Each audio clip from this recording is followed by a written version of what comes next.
The clicking game, the usual bullshit game of the clicking game. Oh, we lost battery. Hopefully it should be a little more battery now. We'll see. Yeah. Maybe the wire here. Fix the wire over here. Great. Well, I guess we could take it out. Well, I guess we could also just take this one. Just fix this one little battery here. There we go. Yep. So we're ready. Let's see what we have. If we can get a little further on this nonsense, of course. We have the state of Phagistinians speaking, and let's just start that again. If you say you are for international law, international humanitarian law, and for protection of civilians, then nothing can justify what Israel is doing. This is targeting of civilians, or at best inhumane, unlawful, indiscriminate attacks. This is collective targeting of his, civilians. Or give me a break, That's try to hit military targets as good as they can without hitting civilians, and yet your people are doing the opposite of trying to get as many, the bigger the number, the better, to get sympathy from the world. Punishment. Once you remove the principles of humanity and distinction from the laws of war, nothing remains. These are crimes and should be treated as such. What Israel is doing is constant with its belief that we are subhumans, or human animals, as they put it. But well, I guess after the 7th of October, you might have added to that idea that you are kind of disgusting and evil and filthy and murderous and lots of things of that nature, right? Yeah. And that might actually have, pushed them in the direction of not looking so positive on you people after you did what you did, There might be a reason, right? That they might have some negative inputs from you guys, just little bit of reason for that, It's like, you gotta be kidding me. Truly, you don't share that belief. You do not believe our lives are less worthy, less secret, more expendable. So imagine what you would do if bombs were falling on Israel, killing civilians by the thousands, and then ask why is this any different?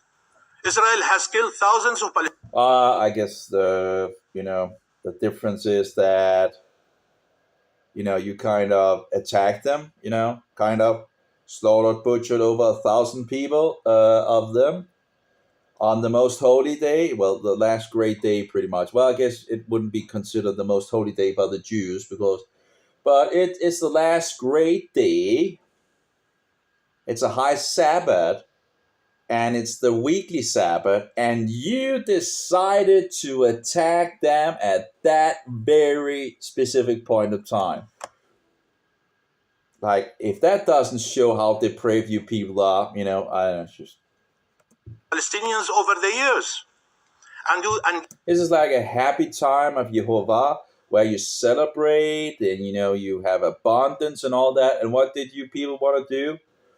Just ruin it all. Just begin to slaughter, killing, chopping people's head off, exploding them, all these kinds of evil acts, So I guess there's no reason why the Jews would think that, you might be somewhat inhumane, after doing all of those disgusting, filthy things and bloodying out the houses and all that. Yeah. Yet, no one suggested that entitled us to start killing Israeli civilians. Neither under a right to defend ourselves, to protect our own, or to resist. Oh, that was what you were doing on the 7th of October. You were just defending yourself. Oh, I just went totally over my head, I guess. I just didn't understand that you were just defending yourself on the 7th of October. That was what you did against against the occupiers, right? That's what you did, right? And then what you did to the Jews, and the Jews now responded back, and now you're crying as a victim for something you started yourself. Your message was always clear. Nothing can justify killing Israeli civilians. Well, nothing justifies killing Palestinian civilians. Nothing. Yeah, and the Israelis are trying to not do that, but it's kind of hard when the civilians are put in harm's way, and that the Palestinians love to get up the numbers so they can blame Israel and see how wicked they are, see what they're doing to us, right? I will turn right now to speak in Arabic, please. So why would you speak in Arabic at a place at a UN secretary thing, huh? I don't get it. Why should we speak in English, and why would you speak in Arabic now? You clearly know English.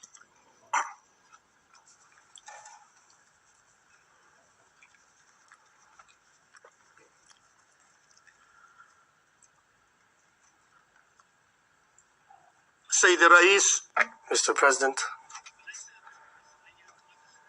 is it not the Security Council's duty to maintain international peace and security? I don't get this thing in regards to shifting to Arabic. He was doing fine in his English.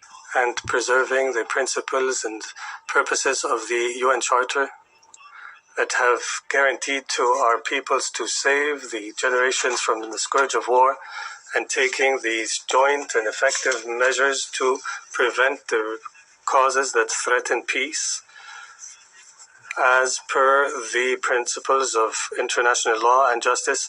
Or is it difficult for your Security Council to uphold its responsibility and its mandate and resolutions without selectivity or double standards when it relates to Palestine? Is it not the Security Council's role to address the aggression that targets newborn babies and men and women and children, and providing Palestinian civilians with... Yeah, it's interesting how they did all the wicked things in regards of the Jews, right? And then Palestinians want to run back under international law to have them protected for what they just did to the Jews. Oh, I'm the victim here. Oh, Christ, the Palestinians. protect. As far as I understand it, some of the video in regards to the recordings and all that of what happened at the 7th October has been released. I don't know if the whole video has been released, but at least some of it has been released further. And also some of the pictures and all that. So I don't know if the full video has been, but at least a lot more. Maybe I should actually look into if I can find, because it seems like that they actually, did. Let's see here.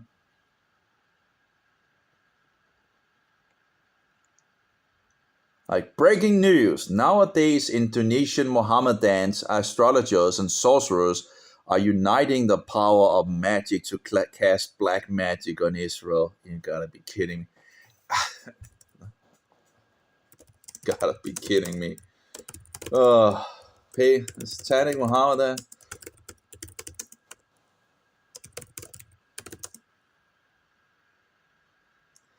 The Satanic Mohammedans furthering bullshitting around with the devil.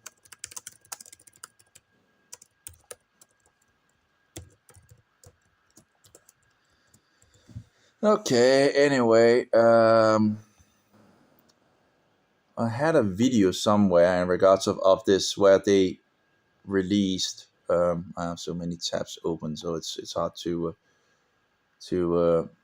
further. But I had a video someplace that's in regards to the blinking guy where they talk about the Hamas behavior, wild behavior. Where was the Yesterday, Yeah, here we go. Israel shows media horrific Hamas body cam footage to combat wave, but as far as I understood it, that was also to combat wave of denial from growing. Okay, I guess it's still only, released to the media. I guess they still haven't shown it to, to get it into the public domain. Sadly. I think this is the same. Okay. Anyway, let's go back to listening to the bullshit of the Council of, the United Nutcases, Action against the continued crimes of the occupation and addressing the root causes of the issue and addressing the reasons for instability and insecurity, which represent the desire of the occupying Israeli power to... There we go again. Can you hear it? The occupiers, right? Let's try that again. Let's listen to it again. You see, they want to picture the thing that you have the resistance of the Palestinians, and then you have the occupiers of the Israelis. And addressing the reasons for instability and insecurity, which represent the desire of the occupying Israeli power to... The occupying Israeli, colonize the Palestinian people. Peace and security pass through the gate of empowering the Palestinians and their enjoyment of their inalienable rights, and not through evading this path and ignoring their suffering. Mr. President, in the Universal Declaration of Human Rights, and I quote, "Disregard and contempt for human rights have resulted in barbarous acts which have I guess they didn't care about human rights and all that on the 7th of October, It's like, they go out and do all these abominational things and all that against the Jews and all that, and then they run like like the victim back. Humanitarian rights, right? It's just whatever. And they don't, what about condemning the 7th of October? Do you have, no, you have to take it in context. Well, what did you do on the 7th of October? What did you do? Right? What did you do? Oh, well, no, we want to take it in context. And again, the context, what is the context? There's like a book collection, like called the Bible, about who owns the land, who really owns the land, Maybe you should read that, if you want to take things in context, The conscience of mankind, end quote. Here, I address the international community and ask, represented by your council, is your human conscience not offended by the crimes of the Israeli occupation over the course of 56 years of... over this, the time of occupation in 56 years. Occupation, I'm sick and tired of hearing this occupation bullshit, okay? I address the international community and ask, represented by your council, is your human conscience not offended by the crimes of the Israeli occupation? I'm not offended by any occupation because there is no occupation by the Jews, okay? Over the course of 56 years of its colonial occupation? No, they just came home to their homeland, and they find their home full of bullshitters with weapons who wouldn't say, oh, oh, here comes the Jews. That was as it was prophesied that they would come home to their homeland, to the chosen land. Or by the terrorism, killing, destruction, and starvation to which the Palestinian people are exposed today. Doesn't this wholesale killing offend you? Through the Israeli targeting of innocent persons and... Give me a break with the targeting of civilians. They're trying to their best of ability to target military targets, which have been put among civilians. This is the bullshit they're pushing, right? This and that and all that, and blame Israel for everything. It's just a continual bullshit of puke, stinking puke coming forward. And houses of worship and other civilian objects and the humanitarian staff. Depriving our people of their humanity does not offend you.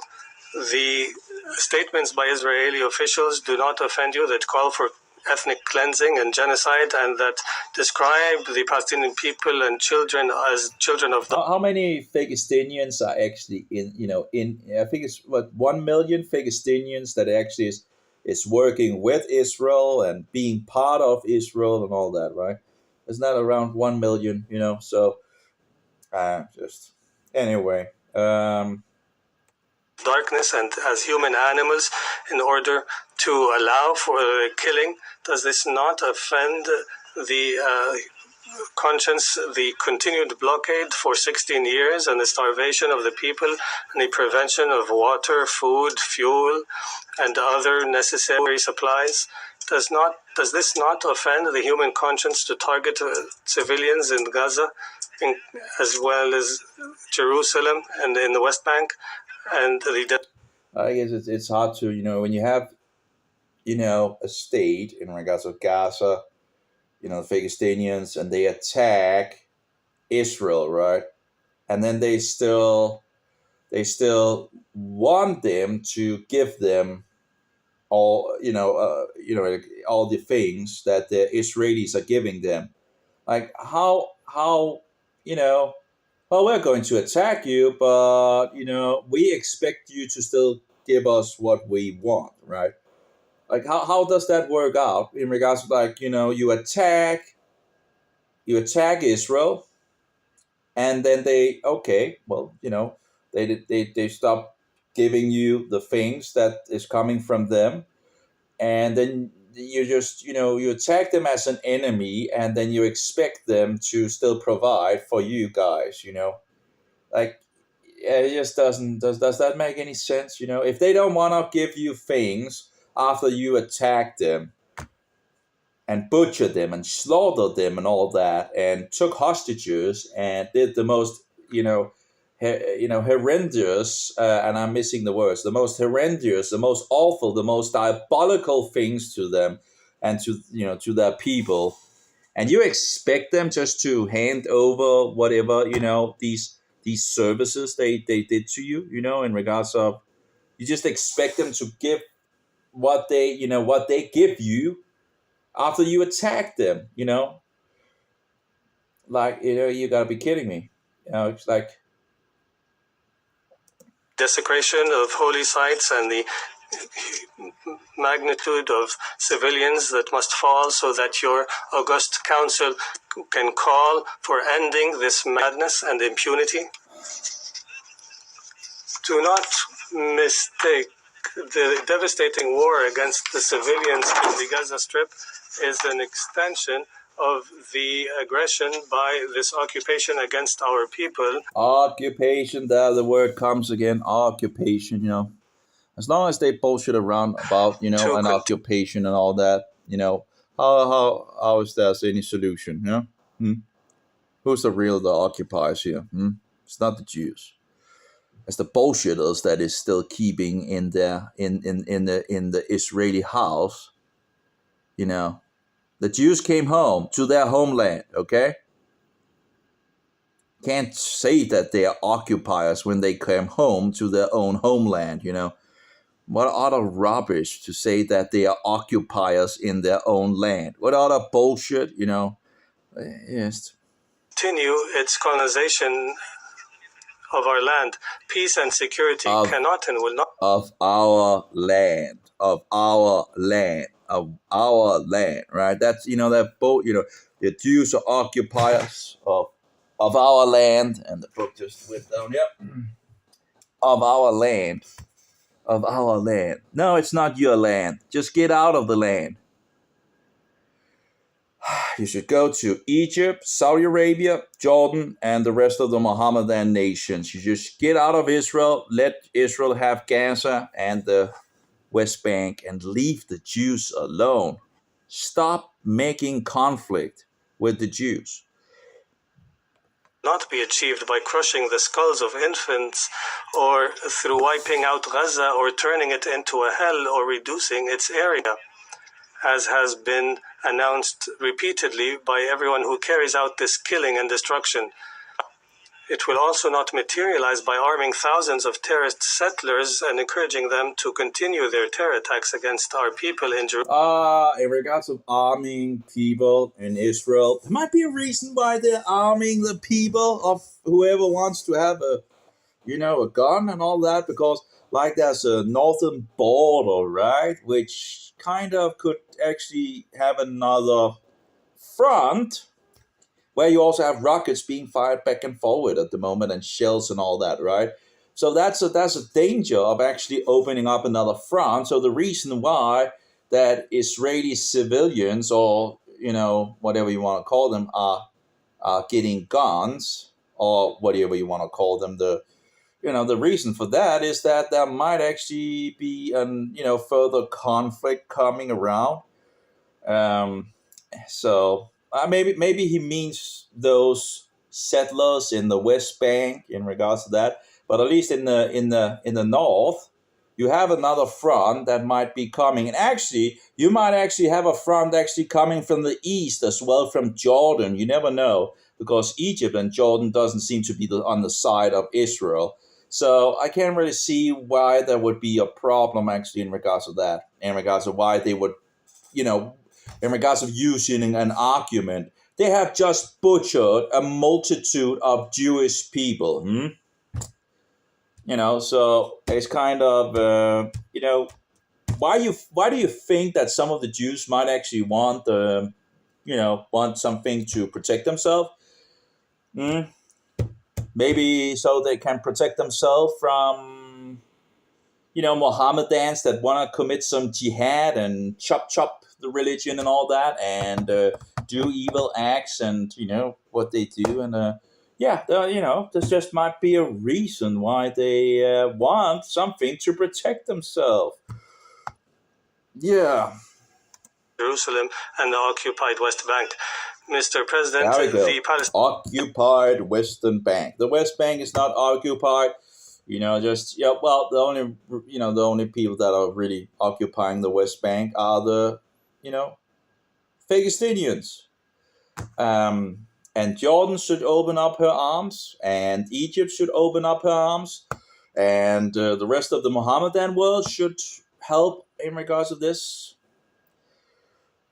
and naturalize these people, and stop the bullshit of a two-state nonsense, because we already have a two-state. It's called Jordan, and if Jordan and Egypt if they attack Israel, they should be expected that one of the things they will be, because they will lose, of course. So if Jordan and Egypt, thinks about attacking Israel, they should be expected to be taking upon these people to themselves after they lost, So anyway, but they're playing the bad hand here. They're playing the evil hand, and they should open up the borders. They have the possibility of taking air out of the balloon, and yet these two nations don't want to help out on taking air out of the balloon. Rather, the Mohammedan nations want to push more air into the balloon. That's just stupid. Palestinian children in Gaza are writing their names on their hands so that they not become unknown corpses, and so that they not be buried in collective graves. This is a revenge against children and women and civilians, which has been agreed by. Yeah, and again, what solution could be made very easily? Egypt, open your borders. But the Palestinian authorities do not want that either, because again, the whole Mohammedan world want the conflict with Israel and want to push a two-state bullshit insanity for further depravity. And we've said it over and over and over again, but apparently these bullshitters, the only thing they can talk about is this two-state depravity. By the world to prevent, and the purposes of the UN Charter has sought to contain that and prevent it. Yes, Mr. President, Israel is avenging against women and children and the entire Palestinian people. They are taking revenge on the victim that continues to demand its rights to freedom and independence and return. The people who remain resilient in the face of aggression, supported by taking revenge against women and children and the entire Palestinian people. They are taking revenge on the victim that continues to demand its rights to freedom and independence and return. The people who remain resilient in the face of aggression, supported by hate speech. Yeah, there we go. With it's it's subtle, but it's in regards of the two-state solution being promoted here. That they're resilient, because they want the West Bank for themselves. The Jews shouldn't give a single inch away from the West Bank, and the Jews should be handed Gaza back, and those people in Gaza should be moving to Egypt as the first pit stop, and the people in Jordan, the Palestinians in Jordan, the Palestinians in the West Bank, should move to Jordan. Jordan should open up, and Jordan and Egypt should begin to naturalize these people, and Saudi Arabia and the rest of the nations surrounding them, and stop hating the Jews and stop cursing the Jews and stop all the insane bullshit that you Mohammedans are doing, because you are children of the devil and you lie, you deceive, and you bullshit around, and you hate the Jews. And you want them butchered. You want to make another Holocaust. You want to make the whole land of Israel run red with Jewish blood, and you want to drive them in the sea. That's what you want. That's the goal you have. You hate them. You have an intense, fierce hate. You grow up with it, and you just stop it, Stop cursing the Jews. Leave them alone. Give them some peace. And maybe that could actually help your own nations to grow in fruition, if you actually let these Jews, you have these Jews, and they have a lot of different technologies that they could help the Mohammedan nations surrounding them with getting things to flourish. And what do you do about that? You do the exact opposite. You ruin it all for yourself. Led by the occupying authorities who want to continue the crime of the Nakba. The occupiers. Now, the Nakba is another word for moving people somewhat, I mean, the Nakba, I think it was in regards to 1948, they called the Nakba, it means the catastrophe or something like that. A catastrophe because, the Jews tended to actually, win the war. Like, I think it was 5 Arab, Mohammedan nations that attacked Israel in 1948. Hey, and the Mohammedan nations lost. Interesting enough, if the Mohammedan nations hadn't lost, Israel would not be here. Just one thing, if they lose, there's no Jewish state anymore. And there's only one Jewish state in the whole entire world, and that's Israel. And the Mohammedans can't even, they want to get rid because that's just one too many. One Jewish state is one too many in the eyes of the Mohammedans. As our great poet has said, Mahmoud Darwish, we are the victim that has tried all forms of killing, including the most modern weapons, but we are the miracle that does not die and cannot die. End quote. The world witnesses the killing and destruction, mass arrests and displacement carried out by Israel against the Palestinian people, and has coexisted with these crimes and impunity and even protected it instead of searching for a radical solution to the occupation, ending the occupation and realizing the rights. Ending the occupation. How do you end the occupation? Oh, drive all, kill all the Jews, murder all the Jews, make another Holocaust and drive them into the ocean. That is pretty much what they want. That's the foundation, because they see the Jews as occupiers. So they want to get rid of them all. So these bullshitters are whatever, they can use all these occupying words and all that, but who is really occupying the chosen land? The Jews. It's the homeland of the Jews. Just look into the context, right? The context. When was Israel named Palestine? Oh, in 135, I think it was. That was the Romans, right? They took the Jews out of the land after you had the fight in around 68, 78 AD. 70 AD, the temple was destroyed. That's the first rebellion. Then you had the 135 and all that. Who did the Romans, battle against? Was it the Philistines that the Romans were battling against at that time, or was it, the Jews? Oh yeah, the Jews. Where was Jesus, who was and is a Jew? Where was he going around amongst his own people? Oh, in Israel, right? Oh yeah, Judea. And Samaritan, right? What is it called? Samaria, whatever. Anyway, it's just, did he walk around in Palestine? Oh, no, he didn't. Oh, okay. Give me a break with the bullshit, okay? And now the Jews have been put back again by the Romans. And it's not the first time that God uses pagan satanic powers to do his will. You have the Assyrians who took the northern kingdom out, the Babylonians who took the southern kingdom out. Then you had the Medo-Persians that put them back. Then you had the Romans who took them out. And now you have the Romans taking them in again. You think the Jews would be in their homeland if God didn't want them there? Like, do we serve a weak God or something like that, that can't keep his people out of his holy land, which he gave to the Jews? So the Palestinian people is the only way to ensure regional and international stability, security, and peace, not killing more Palestinians.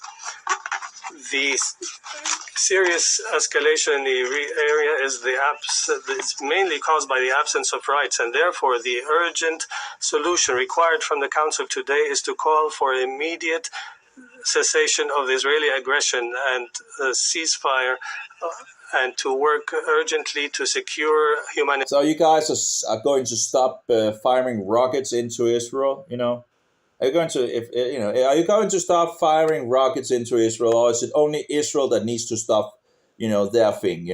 But you should be allowed to fire rockets and do your evil stuff and all that. That's okay, But Israel has to stop, right? Israel has to stop. They just have to, take all the hits that you fire into their nation, right? Is that what we're, What about the hostages? Did you release the hostages yet? The around 200 hostages, however, however many that is alive. Did you release the hostages yet? But you want a ceasefire, in regards of, but it's like so I don't know, humanitarian access in all parts of the Gaza Strip, and to end the forced displacement, and to the Israelis should give you 3 hours ceasefire where you can give back the hostages. That's what 3 hours top, 3 hours to get the hostages back into Israeli hands. That's what you should be given. If you don't give over those 200 hostages, because you took them, you did all this bullshit and all that. That's a reason why the Israelis are doing what they're doing against you. You should have top 3 hours to get those hostages into the hands of the Israelis. 2 hours, 3 hours, sorry, 3 hours. 3 hours should be enough, right? 3 hours should be enough. Well, giving you a 3 hour ceasefire, and you have three hours to get them out. To show your, good hand. But anyway. Or you could also just give up, right? Raise the white flag. Hamas, raise the white flag. Release the hostages, get up the white flag.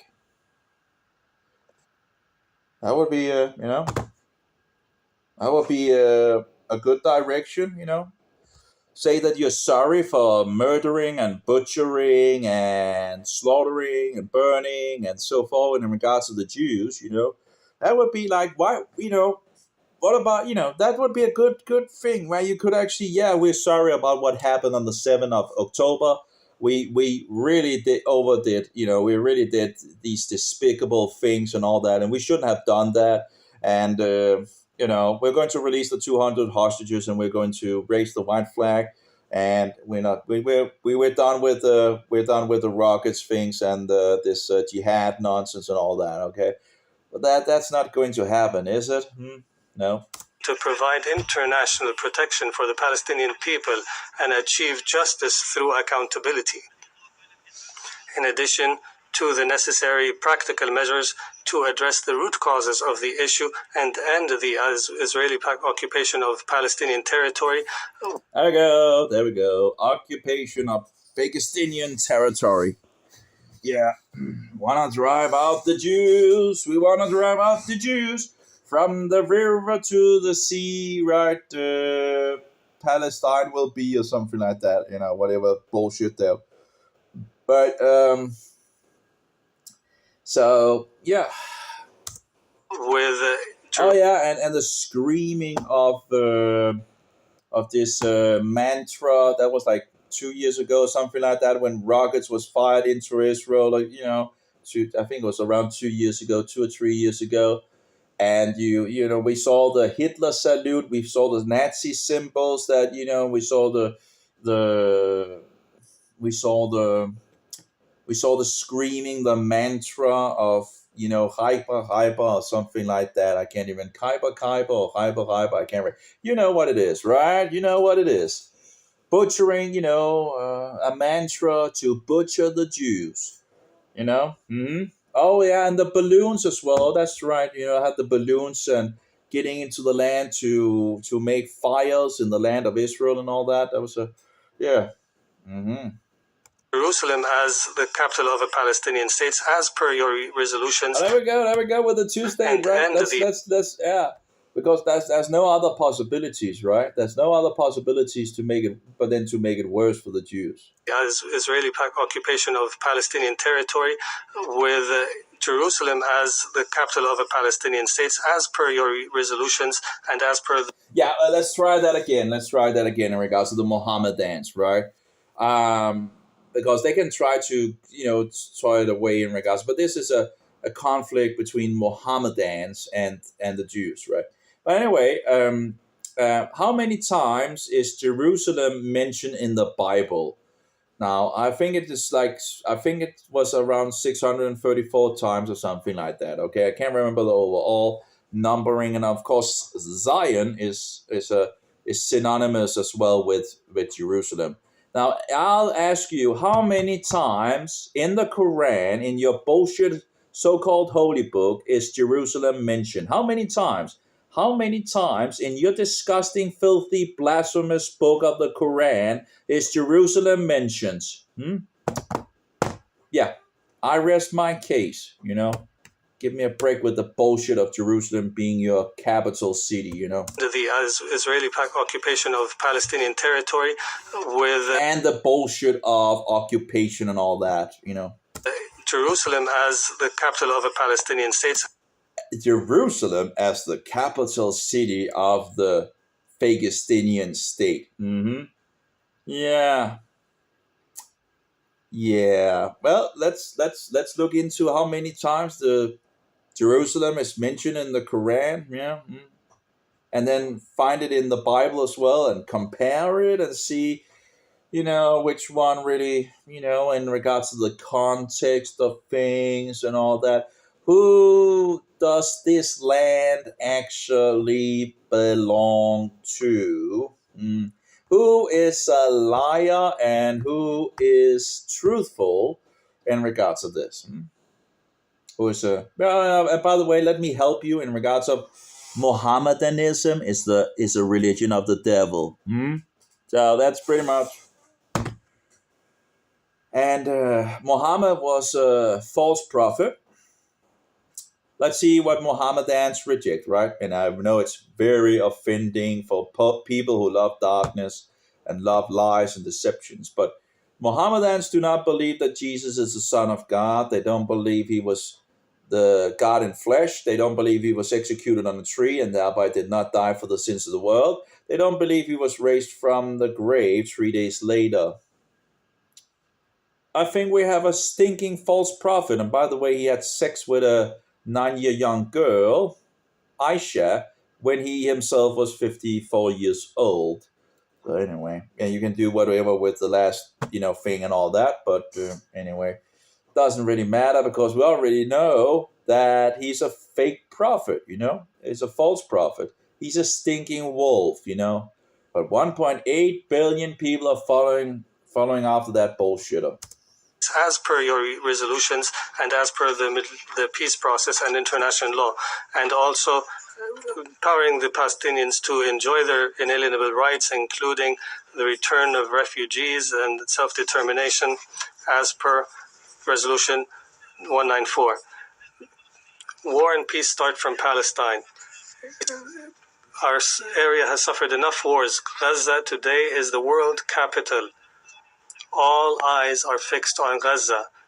Do not fail the test. It's interesting, right? They started out this 7 October thing, and then they expect to get more land by attacking Israel, right? And while they also expect to get more land, it seems I think it was Lebanon that won the Golden High or Height. I can't remember, the Golden Height as well. And it was either Lebanon or Syria. You can I think it was the Cairo peace talking where they were talking about that because all of them were pretty much pushing the two-state solution, two-state depravity. Sorry, my bad. Two-state depravity. I think it was Lebanon, but it could have been Syria. But I think it was Lebanon talking about also, giving back the Golan Heights. Are you kidding me? They just it's just a step in multiple steps in the wrong direction. These bullshitters want to push on Israel. These people, the Western nations that was pushing this nonsense should be ashamed of themselves. Absolutely ashamed. They have no idea what is going on in the land, in the Holy Land. They just want to make it much, much worse for the Jews that are surrounded by enemies that want to crush them. Oh, I should practically look up the cold peace word and all that. They might have some peace with Egypt and all that, but that could, it's like, but you see, Egypt does everything in the opposite of direction of helping Israel. So let's see what cold peace. A cold peace is a state of relative peace between two countries that is marked by the enforcement of a peace treaty ending the state of war. Let's see, while in a state of war, while the government of or populace of at least one or the other party to the treaty continues to treat the treaty with vocal disgust domestically. Yeah, well, okay. I don't know if it's the right word in regards of this cold peace. But anyway, in regards to Egypt and Israel, but anyway. At least Egypt is not helping on the situation, that's for sure. They're doing the exact opposite of helping Israel in regards of these things, you know. But anyway, let's further hear what he. There's a resilient people in Gaza who have tolerated Resilience of the people in Gaza. Yeah. what no human can tolerate.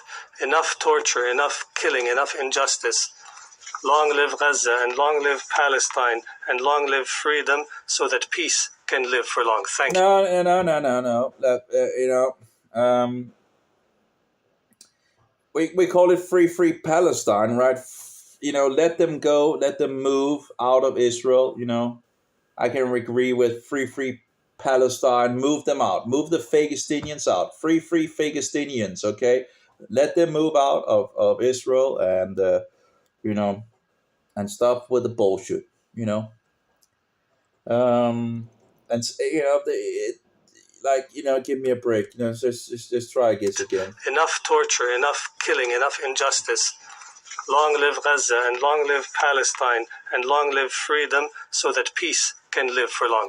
Yeah, and if he could, he would probably also have damned and cursed Israel and the Jews and all that, if he actually had been, you know, able to just do what he really wants to say, right? If he could just be totally honest in his ways and all that, right? But it's like, there's a quotation, right? We smile at our enemies and curse them in our hearts, right? And something of that nature, right? Thank you, Mr. President. I think he's So we have the guy from Brazil again, who is the Brazil president, whatever. So again, so let's His see. Excellency Mr. Al-Maliki for his statements. All these great titles, right? And I now give the floor to His Excellency Mr. Eli Cohen, Minister for Foreign Affairs of Israel. Oh, do we actually have Israel going to talk? Yay! Let's hope they say something good. You know, at least let's hope they have something good to say compared to all these bullshitters. You know, not cases.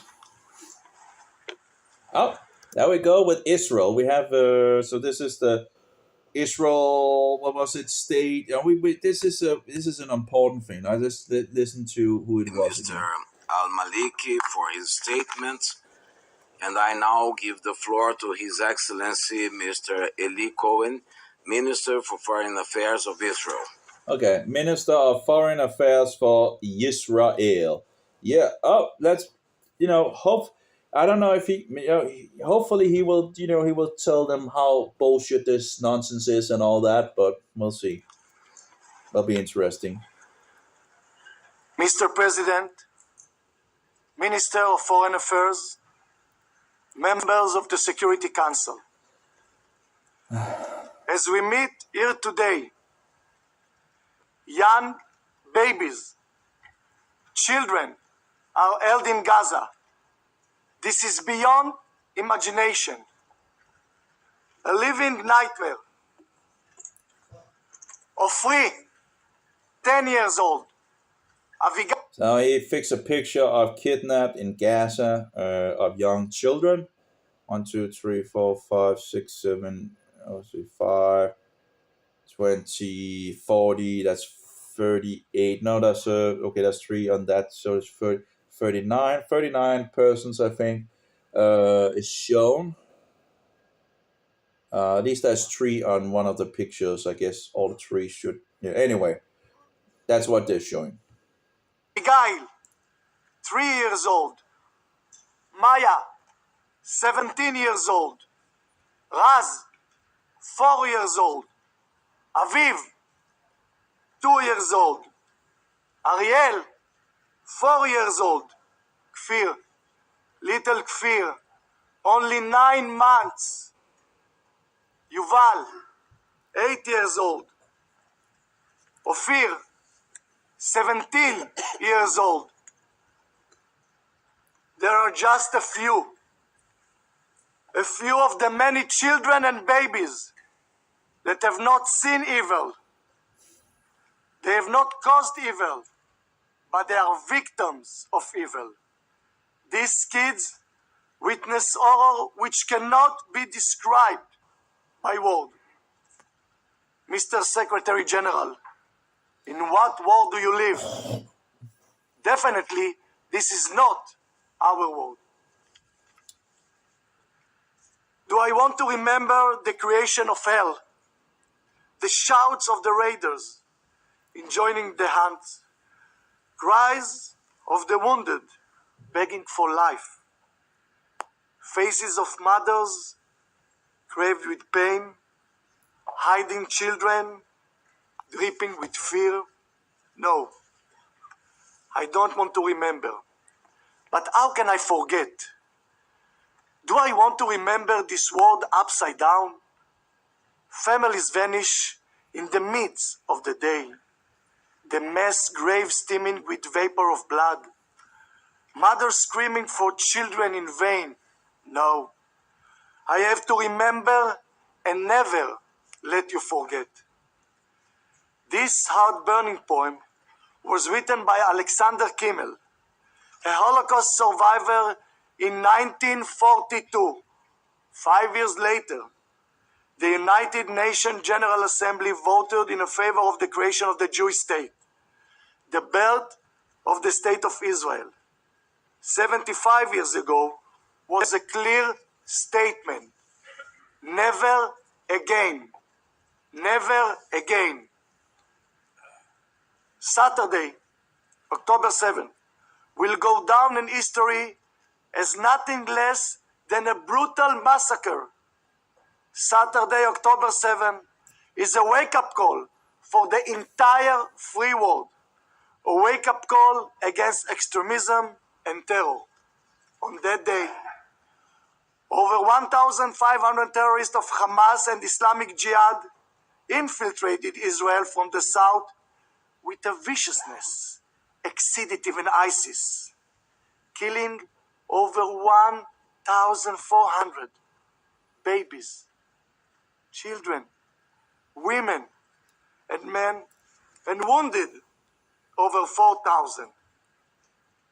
They went from house to house, slaughtering entire families and individuals in the beds, on the streets, on the way to the synagogue, raping women, burned them alive, dancing and chanting on people's bodies. You have not been there. You have not seen the horror or smell it. Let us pause for a moment. Think about many innocent people that just wake up in Saturday morning. So many of them are not yet brought to a final burial. And let's recite the immortal words of the Jewish prayer for the dead, the Kaddish. Itgadal v'yitkadash shmei Rabbah. This massacre will go. I actually have no idea what they actually say when they do that. The Kodesh for the dead. I don't know. I don't know what they say. It was in Hebrew, so I guess I can find out. But yeah, okay. Go down in history as more brutal than ISIS. Hamas are new Nazis. It's like, in regards of Nazis and all that. We already saw that before. The Hitler the Roman salute. The symbols of Nazism, and the Kaiba or Kaiba. I think it's like Kaiba, right? Kaiba. My memory is waking up here. I think it's Kaiba or something like that. So if you search on Kaiba, I think we actually will find it.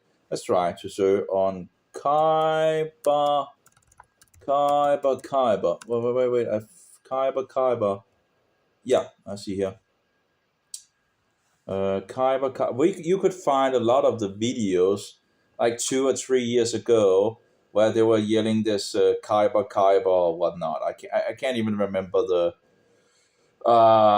but yeah, or maybe it's not Kaiba. It's something of that nature. The Mohammedans knows, in regards of that. So But anyway, you saw them, praising Hitler, making the Roman salute. You saw the Nazi signs, um, the Roman salute in regards to the hand stretch out and all that. So yeah, it's not a surprise in regards of looking at Hitler as a hero and all that. Yet it's interesting, while some of them look, I don't know how many of them look at Hitler as a hero, but it's interesting how they just then go on and deny the Holocaust, right? So they deny the Holocaust, yet see Hitler as a hero because he got 6 million Jews killed, right, murdered. So it's like, but we're going to deny it. But that's the thing of the devil. He never plays fair, and he's always ready for deception and lies and all that. So it's nothing new in regards to that. It's disgusting. It's what suits the best is being used. It doesn't matter if it's fair or not fair. Just he will use whatever tool there is in the toolbox to do whatever he thinks is the best way to do it. Hamas are the new Nazis. Just Well, I think overall Mohammedanism is a stinking, filthy religion of the devil, which it is. But anyway, 1.8 billion people are following a clear, stinking, false prophet, and worship the devil. That's pretty clear. as the civilized world united defeat the Nazis. Just as the civilized world united to defeat ISIS, the civilized world has to stand united behind Israel to defeat Hamas. Let us no mistaken about Hamas' intention. I'm sure, Secretary General, you can read it. Its charter clearly called for the destruction and elimination of the State of Israel. This will never be. Over 220 were taken hostage.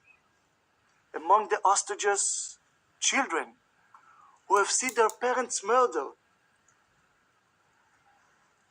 Holocaust survivor, elderly in need for care and medicine. We call for immediate, the Red Cross access to all the hostages and their unconditional release. Present in this room, Moran Aloni. 7 members of his family were taken hostage. Moran's sister Sharon Aloni Conyo and Danielle Aloni were kidnapped with Sharon's husband David and their 3-year-old twins, Emma and Yuli. 3-year-old twin. Right now, while we are sitting here, they are all by the Hamas. Alongside Daniel's 5-year-old daughter, Amelia.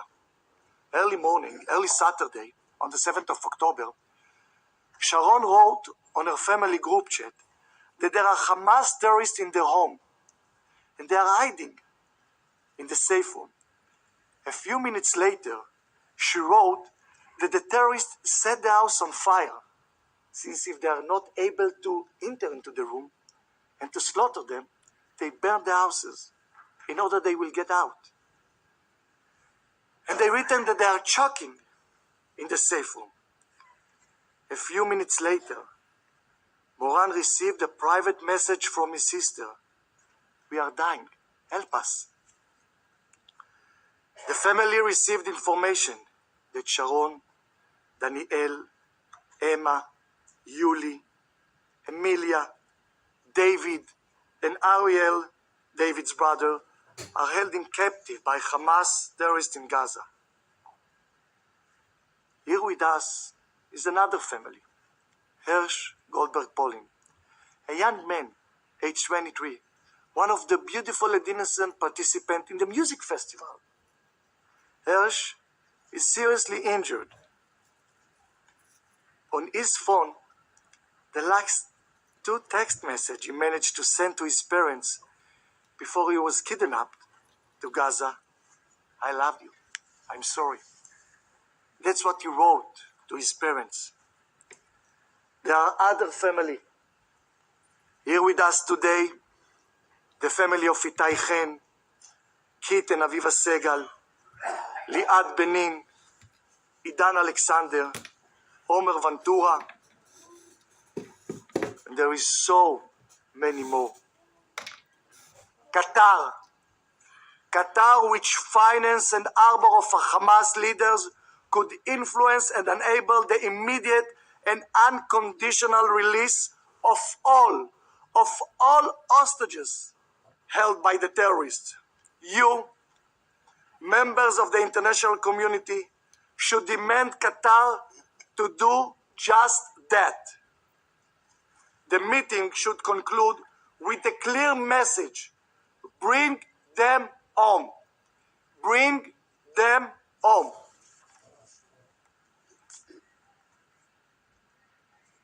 I would like to listen to this recording. طبعا انا قاعد بكلمك من جوا بسيم. افتح الواتس تبعه قول له وين شوف كيف القتلى، شوف كيف قتلت بيدي يا ابنك قتل يهود، هاي دخلوا في فيديو يابا. That's the recording of where he's like killing in regards to the I killed 10 Jews with my own hand, and he's he's talking to his father, and his mother comes on as well.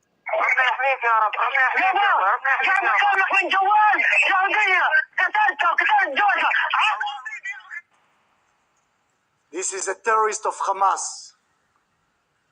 What he said in there in Arabs, he telling to his Father mother and fathers and mother that he is proud that he has blood of 10 Jewish that he murdered. What monster they gave a birth to. Secretary General, this is the world that we live. We give Palestinian Gaza till the last millimeter. There is no dispute in regards to the land of Gaza.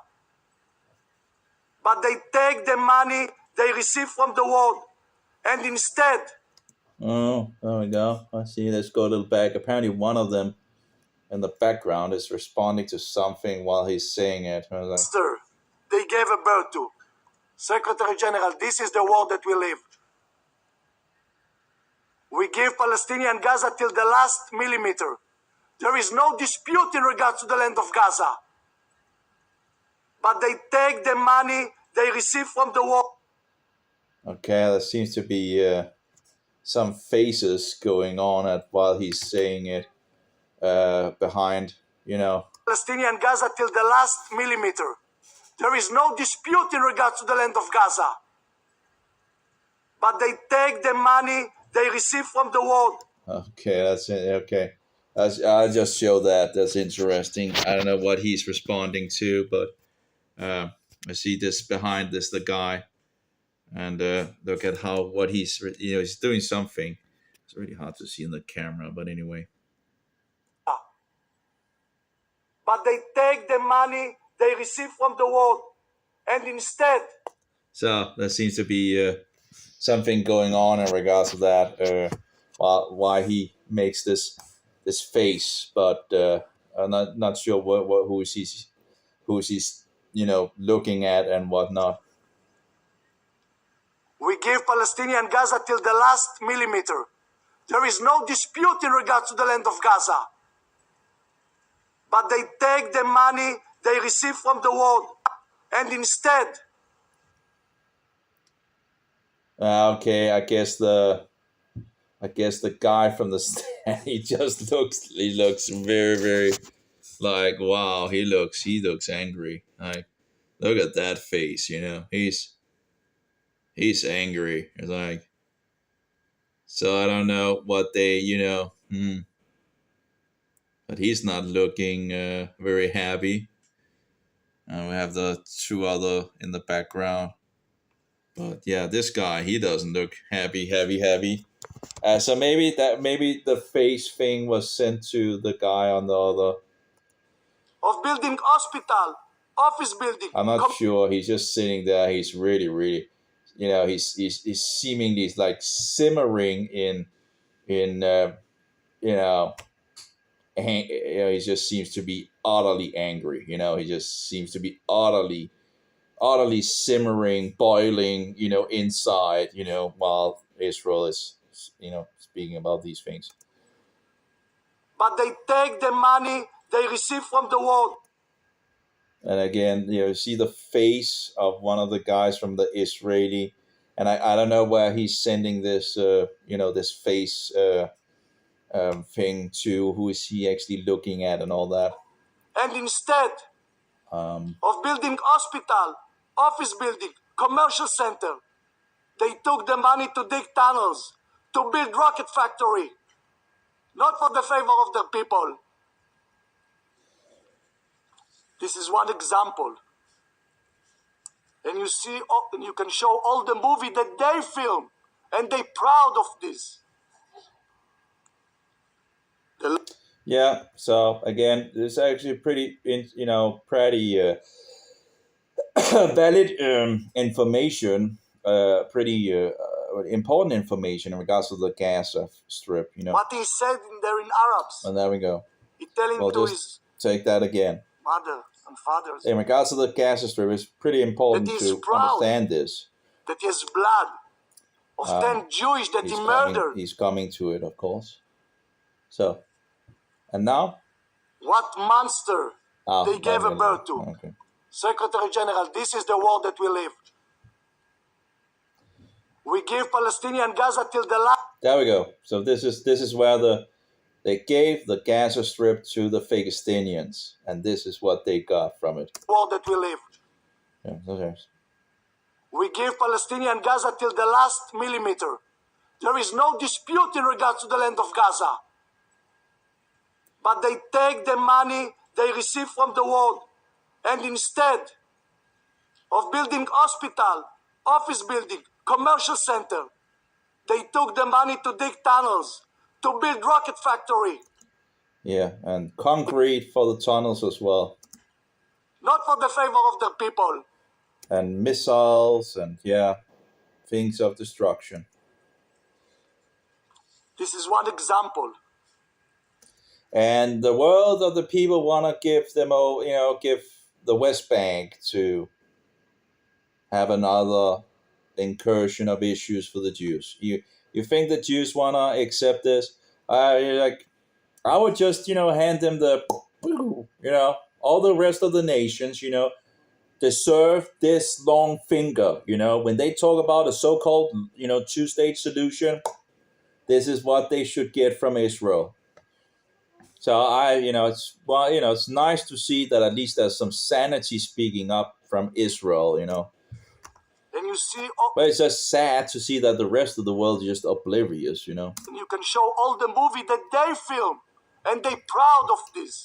Yeah, candy and whatnot and party, oh yeah, and the sense of it we cannot lose after this. Whatever happens to us, we cannot lose. We have won. That was the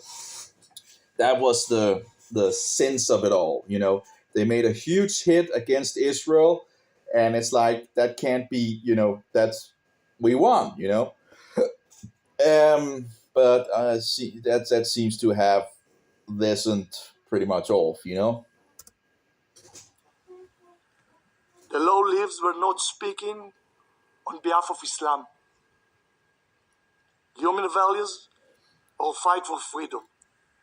They were speaking on behalf of cruelty, malice, and hate. And you should all did he defend Islam, or while he mentioned Islam, I just did he just you can take show that all again. the movie that they film, and they proud of this. Yep, they're proud of these disgusting, filthy The things, low and lives. they also get prizes for things like that. Anyway. We're not speaking on behalf of Islam. What is he saying? Low lives, and they proud of this. The low lives were not speaking on behalf of Islam. I'm not sure what he's saying totally. They film, and they proud of this. No. The low lives were not speaking I'm not entirely sure what he's saying in regards to Mohammedanism, and there's no subtitles on either, so I'm not sure what he says in regards of Mohammedanism. Maybe someone else can hear what he says. The low leaves were not speaking. The low lives or something like that. The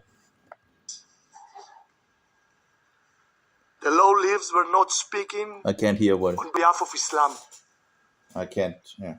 human values, or fight for freedom. They were speaking on behalf of cruelty, malice, and hate.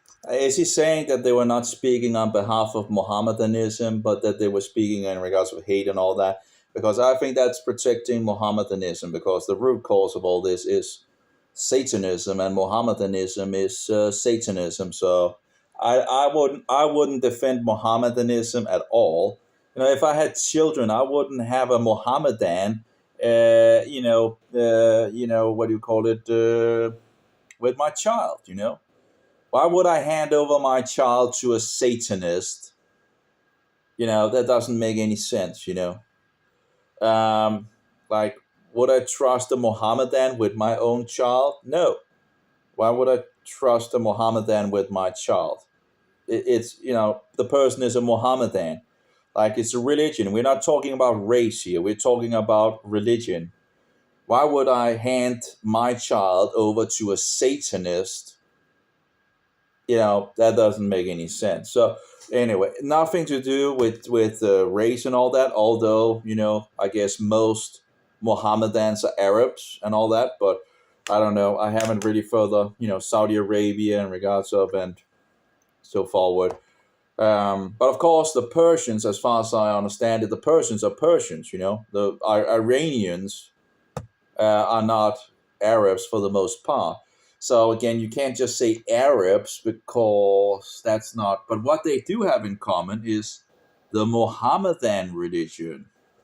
But it's not a political correct thing to say and blah, blah, blah, blah. But I don't care about being political correct.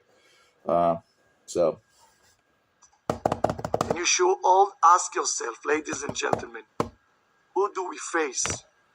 We, Israel, we don't only have the right to defend ourselves. We have the duty to do so. This is not a right. This is a duty. I want to speak to all of you and to tell you, the West is next. The West is next. The war which was imposed on us, there is no side. This war was imposed on us. Is not only Israel's war. It is the war of the free world. I hear the call for proportionality. I hear the calls, as said Lynn before, for a ceasefire. Tell me, what is a proportionate response for killing of babies? For rape women and burn them? For beheading of a child? How you can agree to a ceasefire with someone who swore to kill and destroy your own existence? How? The proportional response to October 7 massacre is a total destruction to the last one of the Hamas. It is not only Israel's right to destroy Hamas, it's our duty. For Israel, it's a matter of survival. The free world should remember and never forget what happened on October 7th. Today, this barbaric terror hit Israel. Tomorrow, it will be at everyone's doorstep. At everyone's doorstep. These terrorists don't have only Israel destruction in mind. Their dream is the world. Read about it. Exactly like the Nazis. They said they are willing to expand. This war was imposed on us. We have not chosen this war, but have no doubt we are going to win it. We are going to win it because this war is for life. This war must be your war as well.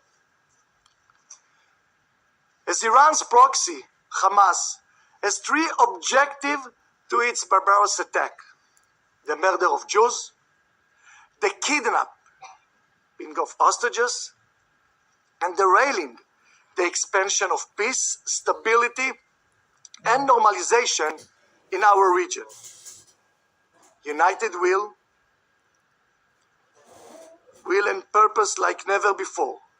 Israel must now act in an unprecedented way to ensure Hamas objectives will never be met. Will never be met. This is the aim, the 18th day since the beginning of this war. Through the last 18 days, our citizens were under heavily missile and rocket fire from Gaza, and not only from Gaza. There is a clear attempt on escalating and provoking a war on our northern border, whereas Iran proxy Hezbollah is targeting our cities. The objective of Hamas, its patron and collaborator, is clear. They will not succeed. Not only from neighboring country, Israel is facing threat. Last week, cruise missiles were launched at Israel from Yemen. Have no illusion who is behind it and what is the reason. Was Yemen? I can't remember. Yemen, nation of Yemen. Well, that's a long down. That's a long way. So Yemen was firing rockets from down there. Let's try it again. No, cruise missiles were launched at Israel from Yemen. Have no illusion who is behind it and what is the reason.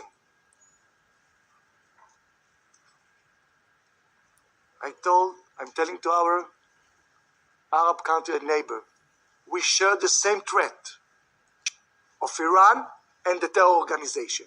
The same threat. I stand here in front of you saying loud and clear, this war will be won. And for the international community to understand who is under threat and who is the aggressor. Mr. President, colleagues, permanent representative, the world now is facing a clear choice of moral clarity.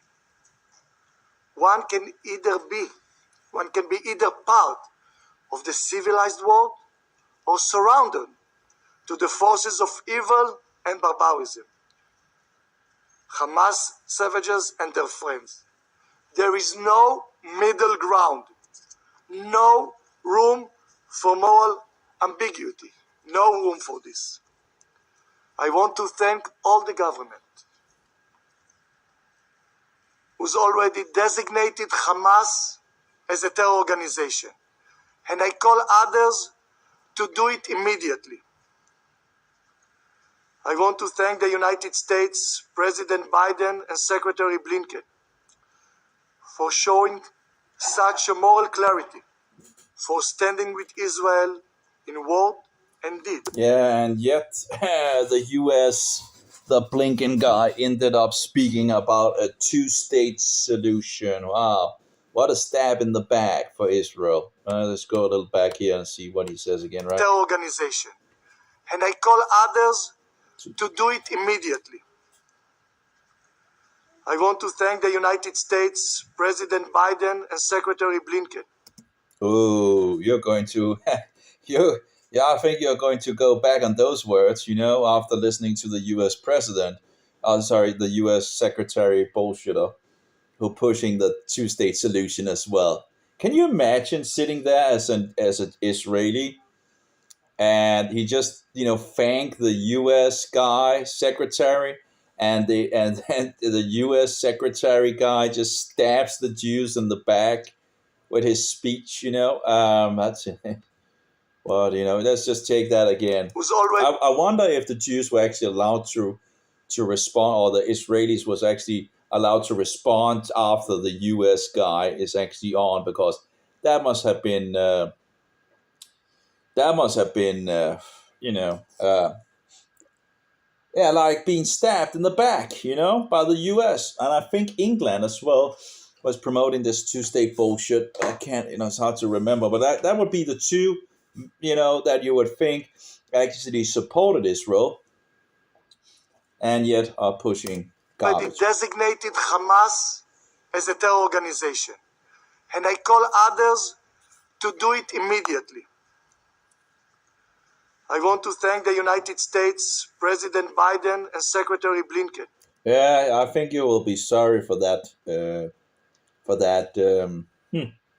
For that thing, For showing such a moral clarity.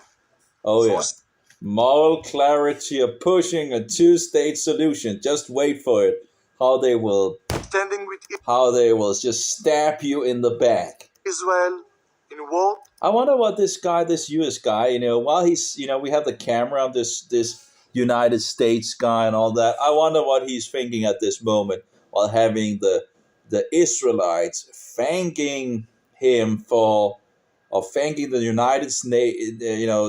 United States and the president and all that for supporting Israel, and then he's this U.S. bullshitter with Biden and all that, will just stab the Israelites in the back in regards to pushing a two-state solution. It's like, but the Israeli guy hasn't really said anything of the West Bank yet, but I think he would be sorry if he would know what, whatever. Of course he could. Who's already designated Hamas as a terror organization. Mm-hmm. And I call others to do it immediately. I want to thank the United States, President Biden, and Secretary Blinken. Yeah, you'll be sorry for that, remark, For showing such a moral clarity. Yeah, but that remark, you should have never said that. And then, the camera goes on the U.S. secretary now, and he's looking over to him. And I wonder what he's thinking, Oh my, I'm just going to stab the Israelites in the back, at this meeting. For standing with Israel in word and deed. Oh my, I wonder what is going into the U.S. guy's brain, It's like just sitting there, and he knows he's going to stab the Israelites in the back. Just it's disgusting. At this dark hour. Thank you. Yeah, that's. I also wish to thank the many other leaders from across the world who have come to stand with Israel in this. Yeah, I don't know how many of those are around in regards to this, because there seems to be a lot of bullshit around, Difficult time.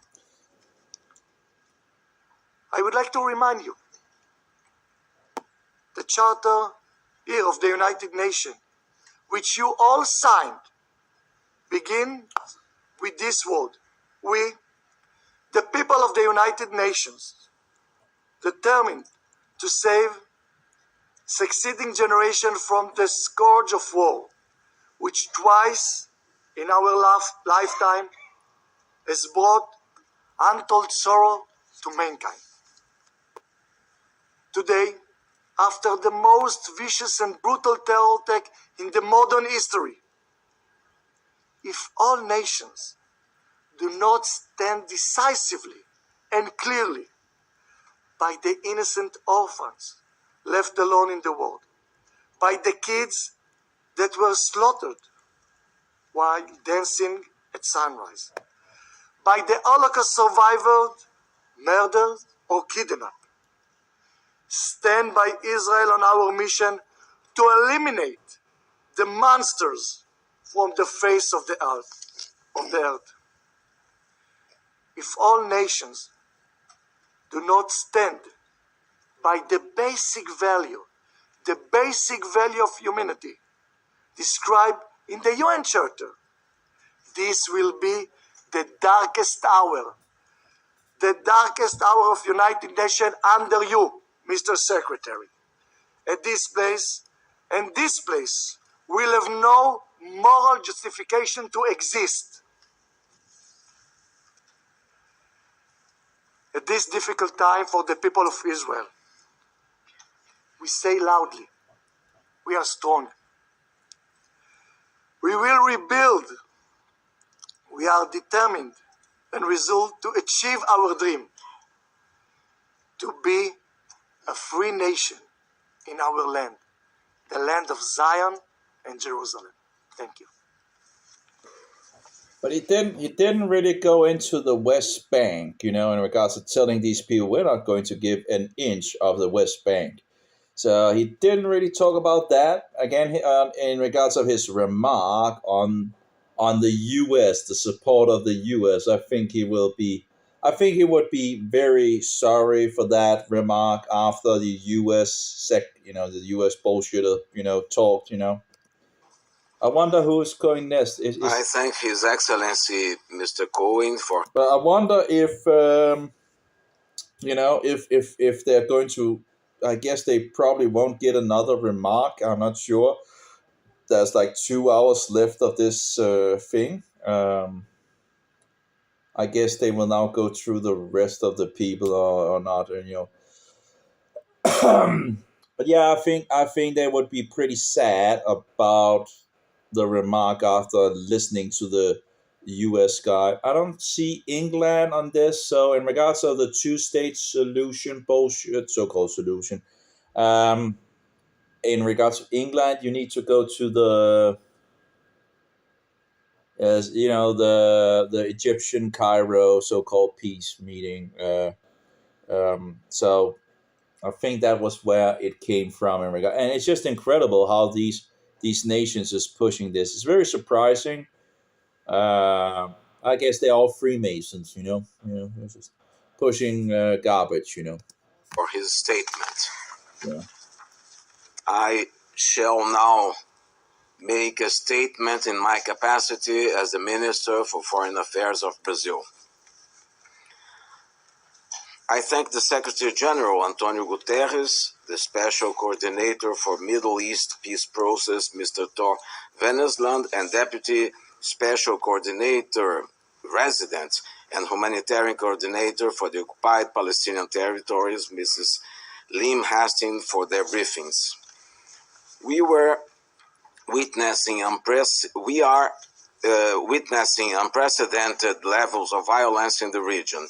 Since October 7th, more than 5,000 lives have been lost on both sides, and more than 1 million people have fled their homes in the Gaza Strip. Allow me to quote President Lula on his appeal to reason. Hamas must release Israeli children who were abducted from their families.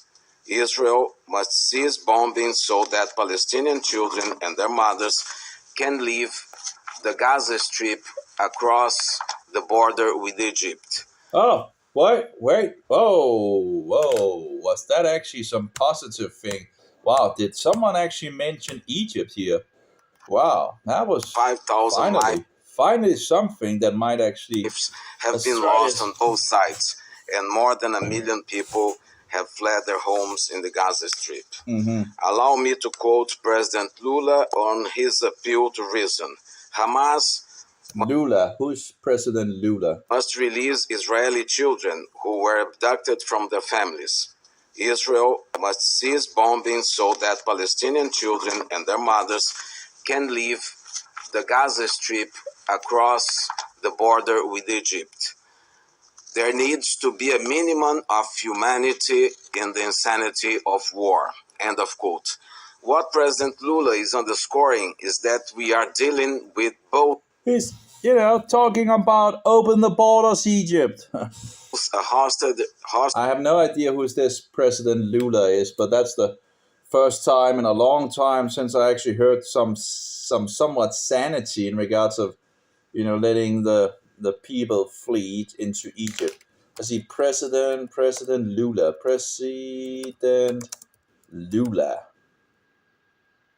President of Brazil. Oh, so this is actually on behalf on Brazil. Actually, that was maybe. I don't think I actually saw the Brazilian thing on Cairo.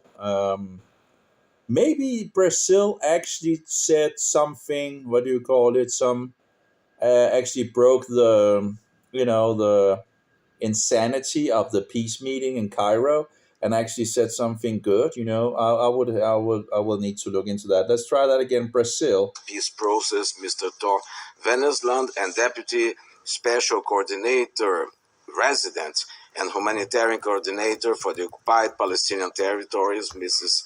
Lim Hastings, for their briefings. They're still saying occupation and all that bullshit. Resident and Humanitarian Coordinator.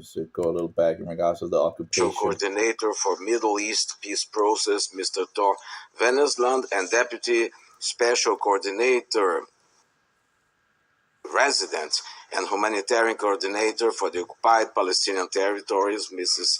Lim Hastings, for their briefings. We are witnessing unprecedented levels of violence in the region. Since October 7th, more than 5,000 lives have been lost on both sides, and more than 1 million people have fled their homes in the Gaza Strip. Allow me to quote President Lula on his appeal to reason. Hamas must release Israeli children who were abducted from their families. Israel must cease bombing so that Palestinian children and their mothers can leave the Gaza Strip across the border with Egypt. There needs to be a minimum of humanity in the insanity of war. End of quote. What President Lula is underscoring is that we are dealing with both a hostage and a humanitarian crisis. The acts of terrorism carried out against civilians in Israel resulted in over 1,000 victims and the abduction of hundreds of innocent people, including children and the elderly. 3 Brazilian citizens have been confirmed dead, victims of Hamas attacks. As we deeply mourn their passing, we cannot condone acts of terrorism. Violence only breeds further violence. I want to make an appeal, therefore, for the immediate and unconditional release of all civilian hostages in safety, in particular of women and children. Acts of terrorism are heinous and criminal, and international... Okay, I just want to take a little sidestep here. And I found Brazil in regards to the conference. I want to actually see if actually Brazil actually had something positive to say, because all of these people that I've heard about are heard in regards to this conference was speaking for this two-state solution, so-called two-state depravity. And even nations wouldn't have expected it. And now we also see the U.S. in regards to the other council speaking about it. But I guess I need to listen to UK as well, if they're pushing the two-state solution as well. But it seems like most of the world is pushing the two-state solution. But let's listen to Brazil, because actually it would be interesting to see if Brazil actually did not accept this nonsense. That would be nice to see. Let's see. I don't know if he's going to speak in English or what. Thank you. So Mr. now the Hakan. Egyptian bullshitter talks. Fidan, Turkish Foreign Minister, for his speech, and now I ask Mr. Mauro Ferreira, Brazilian Foreign Minister, to deliver a speech. May he proceed? That'll be interesting to see what they say.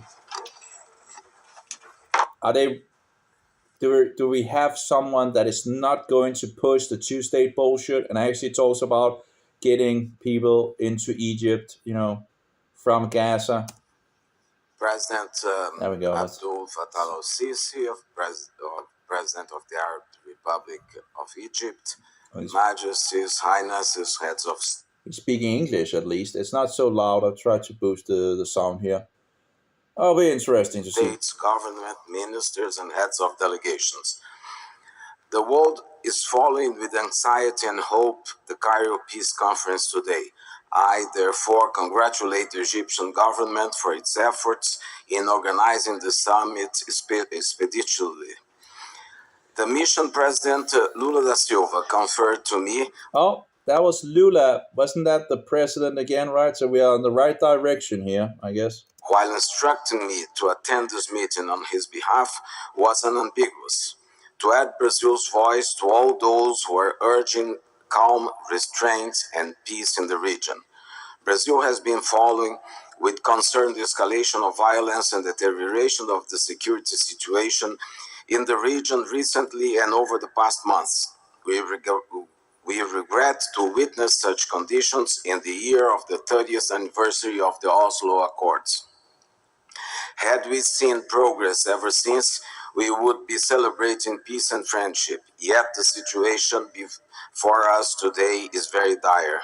The Brazilian government unequivocally rejects and condemns the terrorist attacks by Hamas in Israel on September 7th, as well as the taking of civilian hostages. Brazilian nationals are among the victims. 3 of them were murdered in Israel.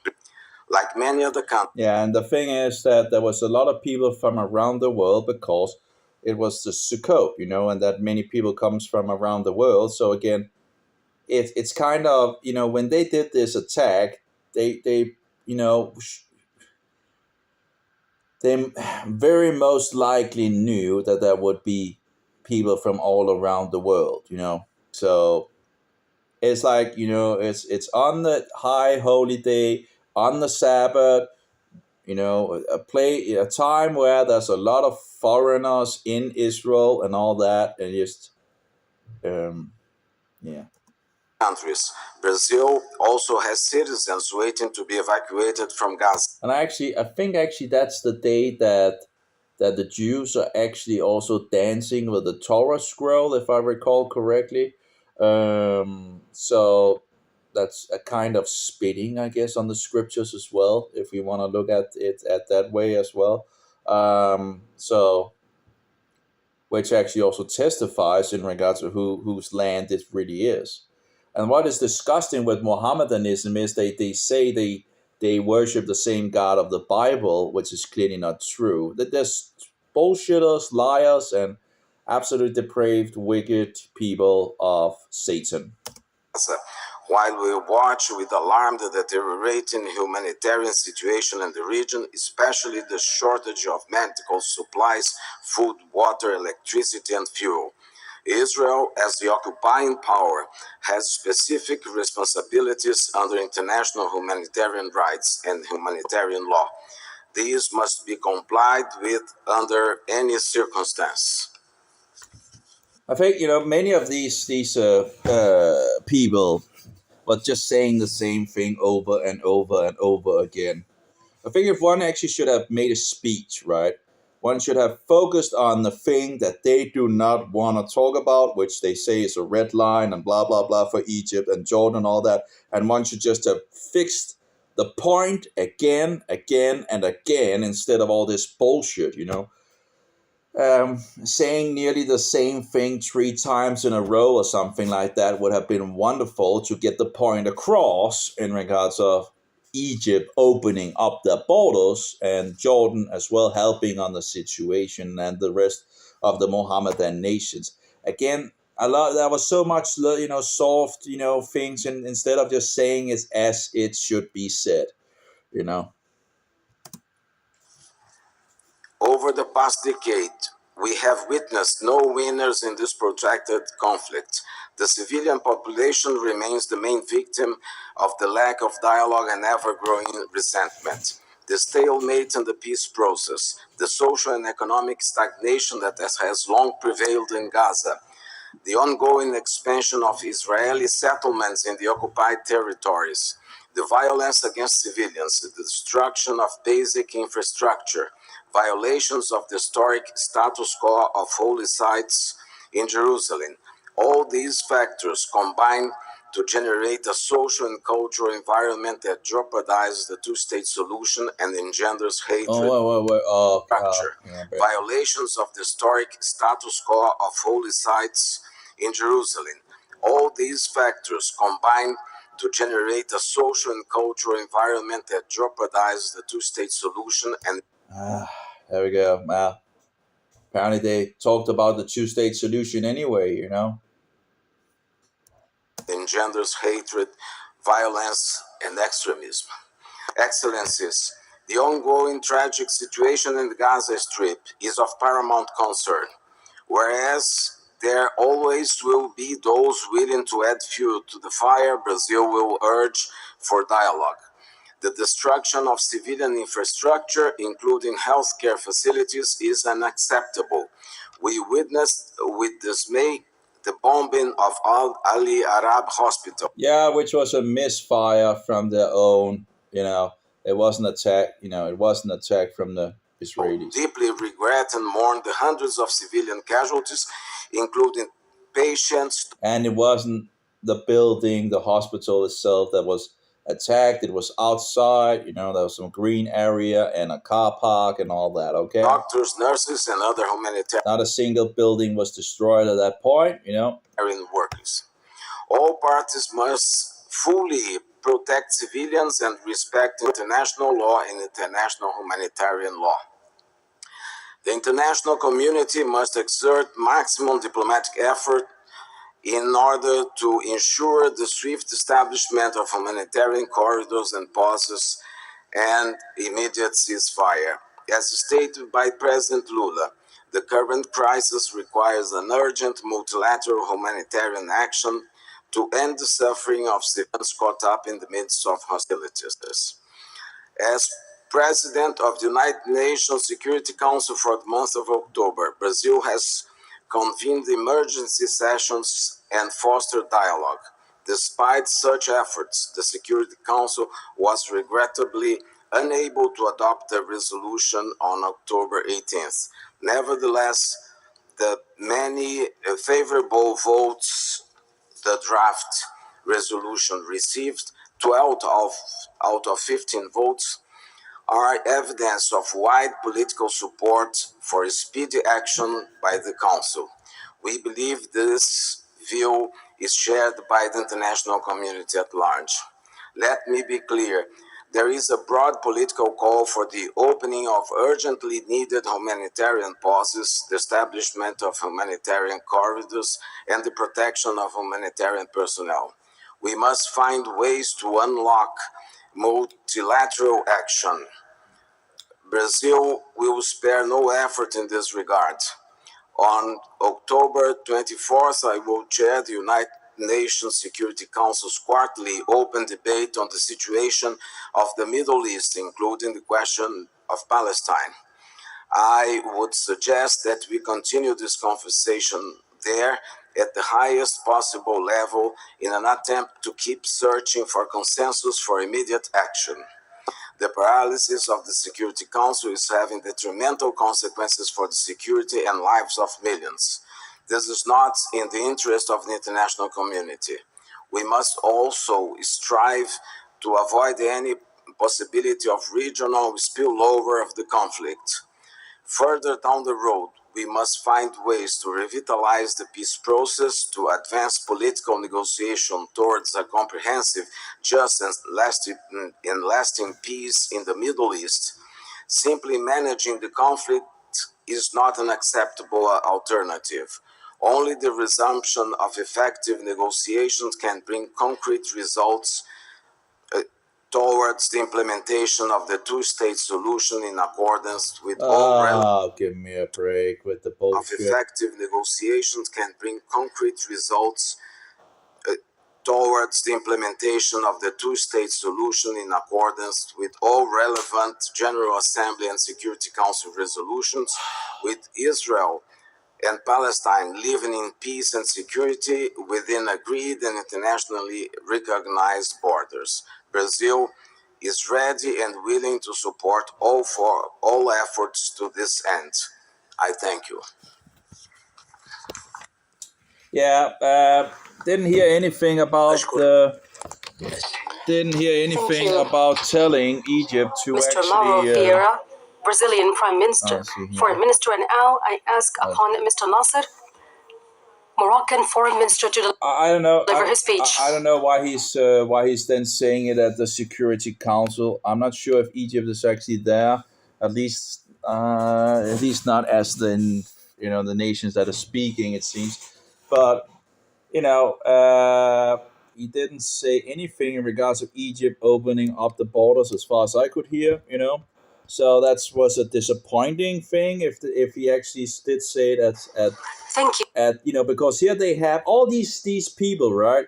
Have the possibility of speaking directly to Egypt in Egypt to tell them open up your borders. All of these nations all around should have said to Egypt, open up your borders. Open up your borders. Every single one of these should have just told Egypt, open up your borders. We will help you in regards of humanitarian aid and all that. We will help you in regards to how to fix this, in regards to these people. But open up the borders for these non-combatant people to come to Egypt. Then we'll try to help you as much as we can in regards of outside international aid and all that, right? Instead of but apparently, okay, we didn't hear Brazil really, talk about, what was it? That was one thing that seemed like it was like in the right direction, right? But no, I can't. But overall, yeah, pushing the two-state bullshit. Your Excellency. So, yeah, that was the same thing. But apparently here, I don't know if it's the same guy actually, But anyway, if we go a little back and push again. Against civilians in Israel resulted. Yeah, I think it actually is the same guy. I'm not entirely sure. It just says president and all that, right? But I think it might actually be the same guy, and I guess that would make sense, I guess. Who were abducted from their families. Israel must cease bombing so that Palestinian children and their mothers can leave the Gaza Strip across the border with Egypt. Yeah. That, and he should have said that on the council. I don't know why he first said it. This is 1942 where he says it. This is the a first statement that someone said it, right? That someone said it, right? It's like someone finally said something in regards of people moving from Gaza into Egypt, into safety. Finally, someone said something, right? Release Israeli children who were abducted from their families. Israel must cease bombing so that Palestinian children and their mothers. Well, in regards of Israel ceasing fire, in regards of bombing and all that, it doesn't really, the Egypt could open up their borders, anyway, right? It doesn't, Israel don't need to stop bombing for Egypt to open up their borders, but at least it's in the right direction, right? It's at least it's in the right direction. Can leave the Gaza Strip across the border with Egypt. That's amazing that at least someone said it. But he didn't really seem to say it at the Egyptian place, And that's kind of a very important thing to have pointed out in regards to the peace bullshit thing and all that. So there needs to be a minimum of humanity in the insanity of war. End of quote. What President Lula is underscoring. So this must be the president of Brazil. Apparently, I guess this must have come afterwards or something like that in regards of, and he apparently seems to understand that at least there would be just a little humanity in regards of this, right?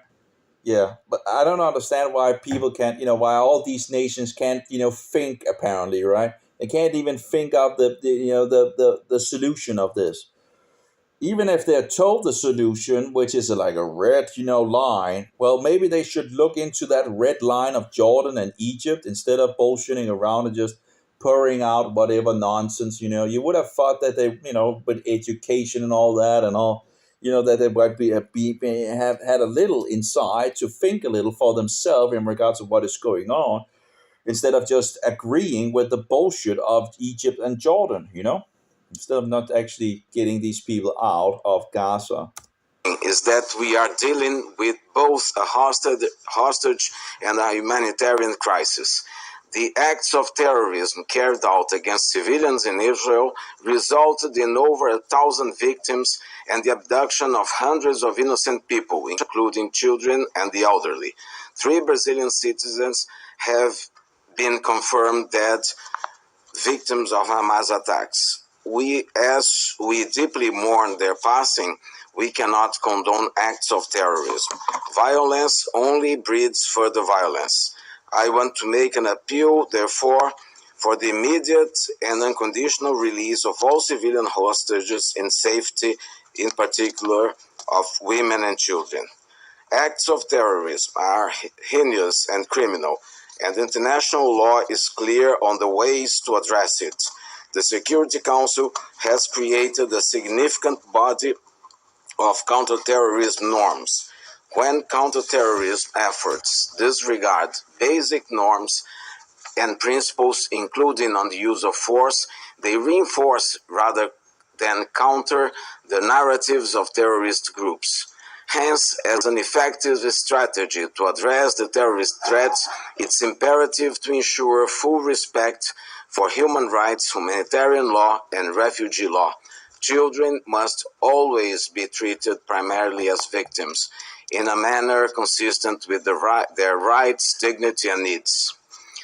The escalating violence in Gaza is also unacceptable.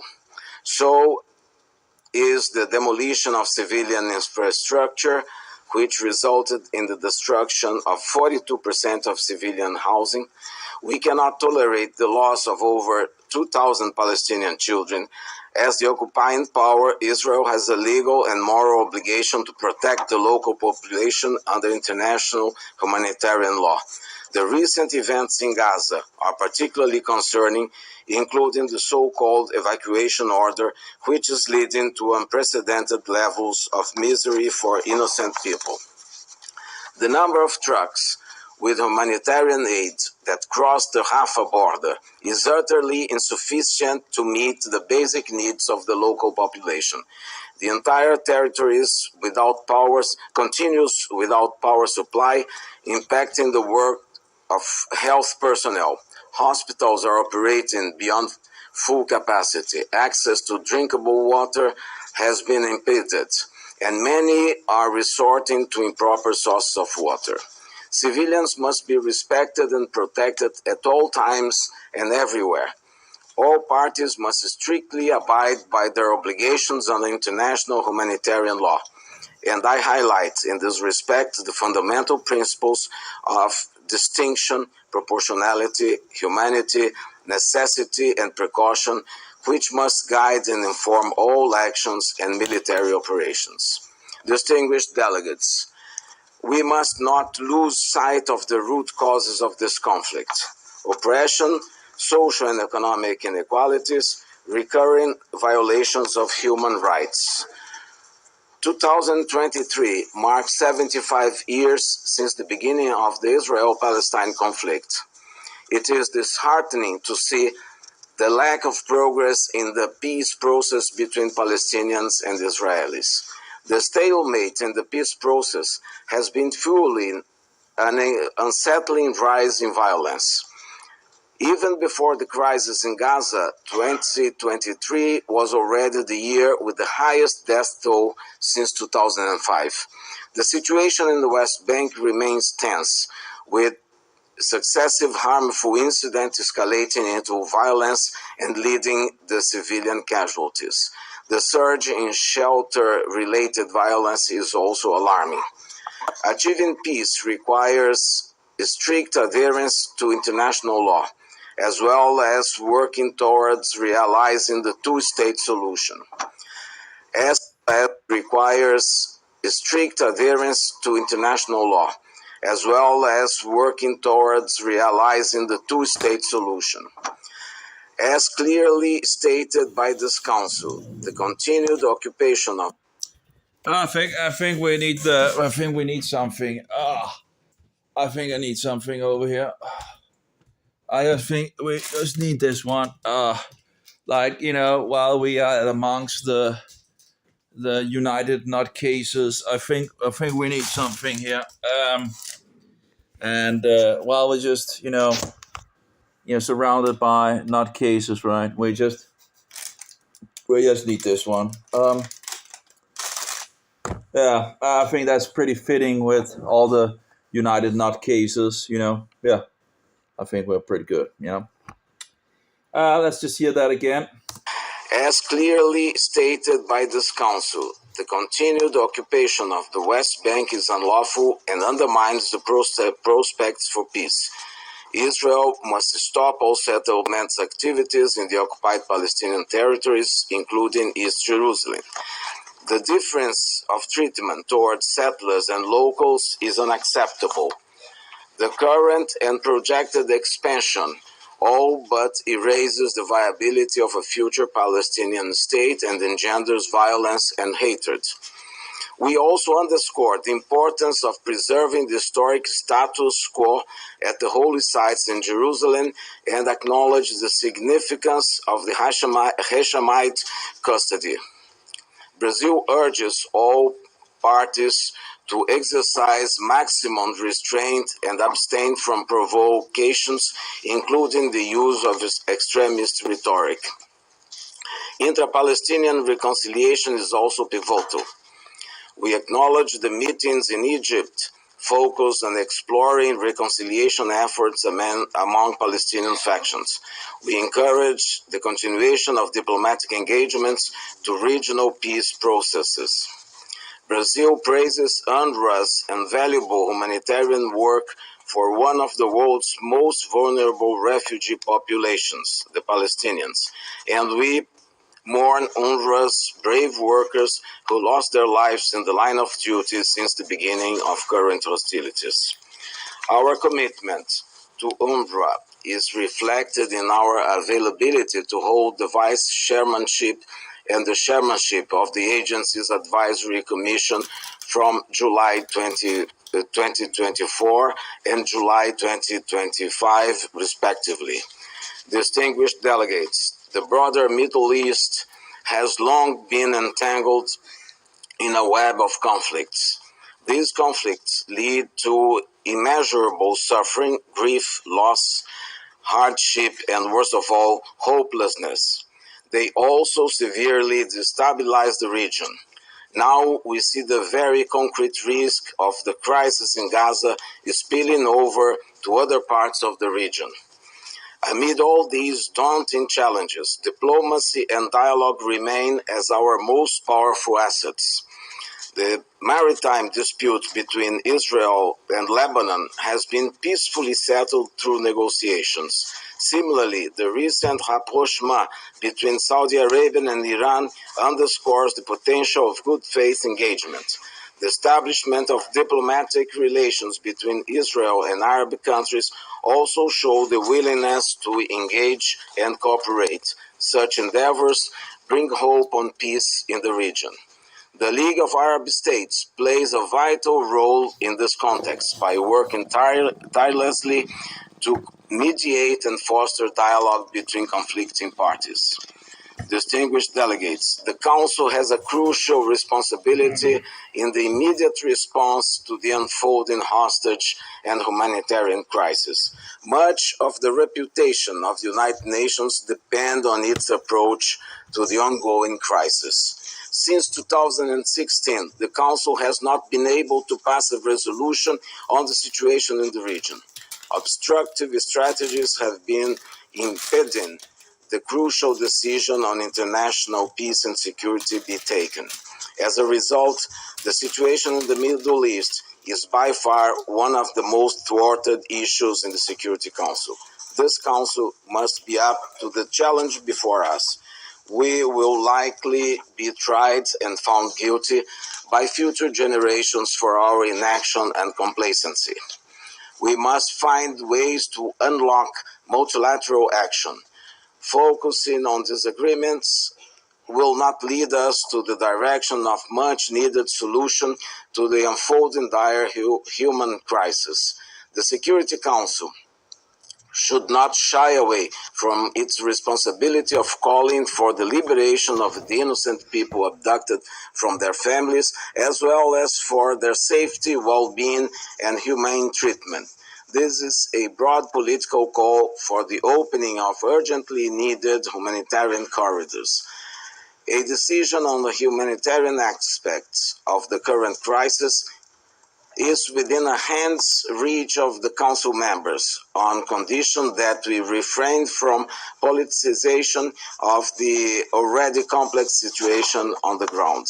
Brazil will continue to promote dialogue among members and action on the part of the councils through the opening of possible avenues of negotiation.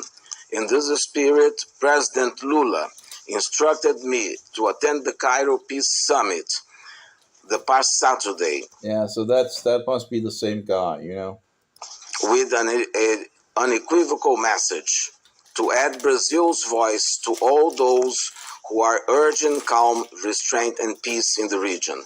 Despite the various positions of the member states there represented, consensus was possible on four major aspects as follows: the end of violence, the implementation of ceasefire, the establishment of humanitarian corridors, and the full endorsement of the two-state solution.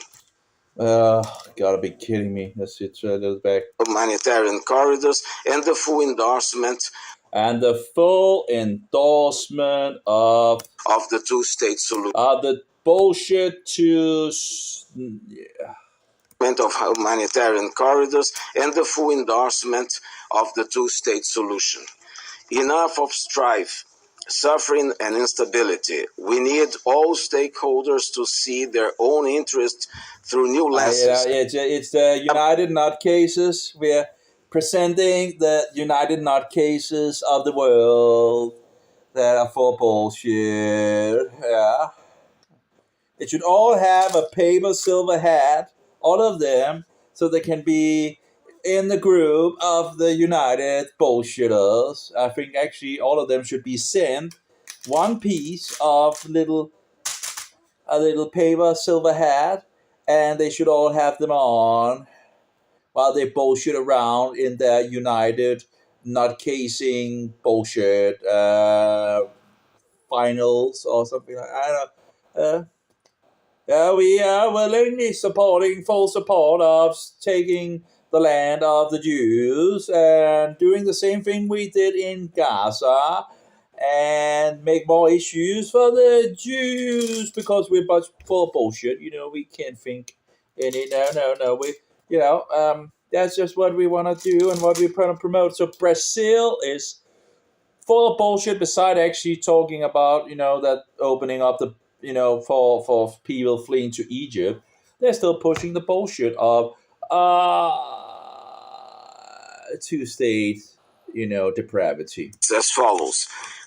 Anyway, I would need to see, I guess, because everybody seems to be on this two-state bullshit nonsense, right? But it would be interesting if I can find out if it was Lebanon or Syria that talked about that handing over the Golan Heights as well. Let's just rip Israel to pieces, right? Let someone takes this piece and another take that piece and whatnot and all that. Why not just give it all away, right? Just give it over to whatever. That's what they want anyway, right? Yeah. It's not going to happen. The Jews are not going away. The Jews are not going away. That's the only state they have. And you're not going to take it away. And you people can bullshit around with all your absolutely depraved satanic bullshit, at least the Jews have somewhat of some sense, to not just give it away, You people are out of your mind. You're absolutely out of your mind. You speak out your butthole, the end of violence, the implementation of ceasefire, the establishment of humanitarian corridors, and the full endorsement of the two-state solution. Enough of strife.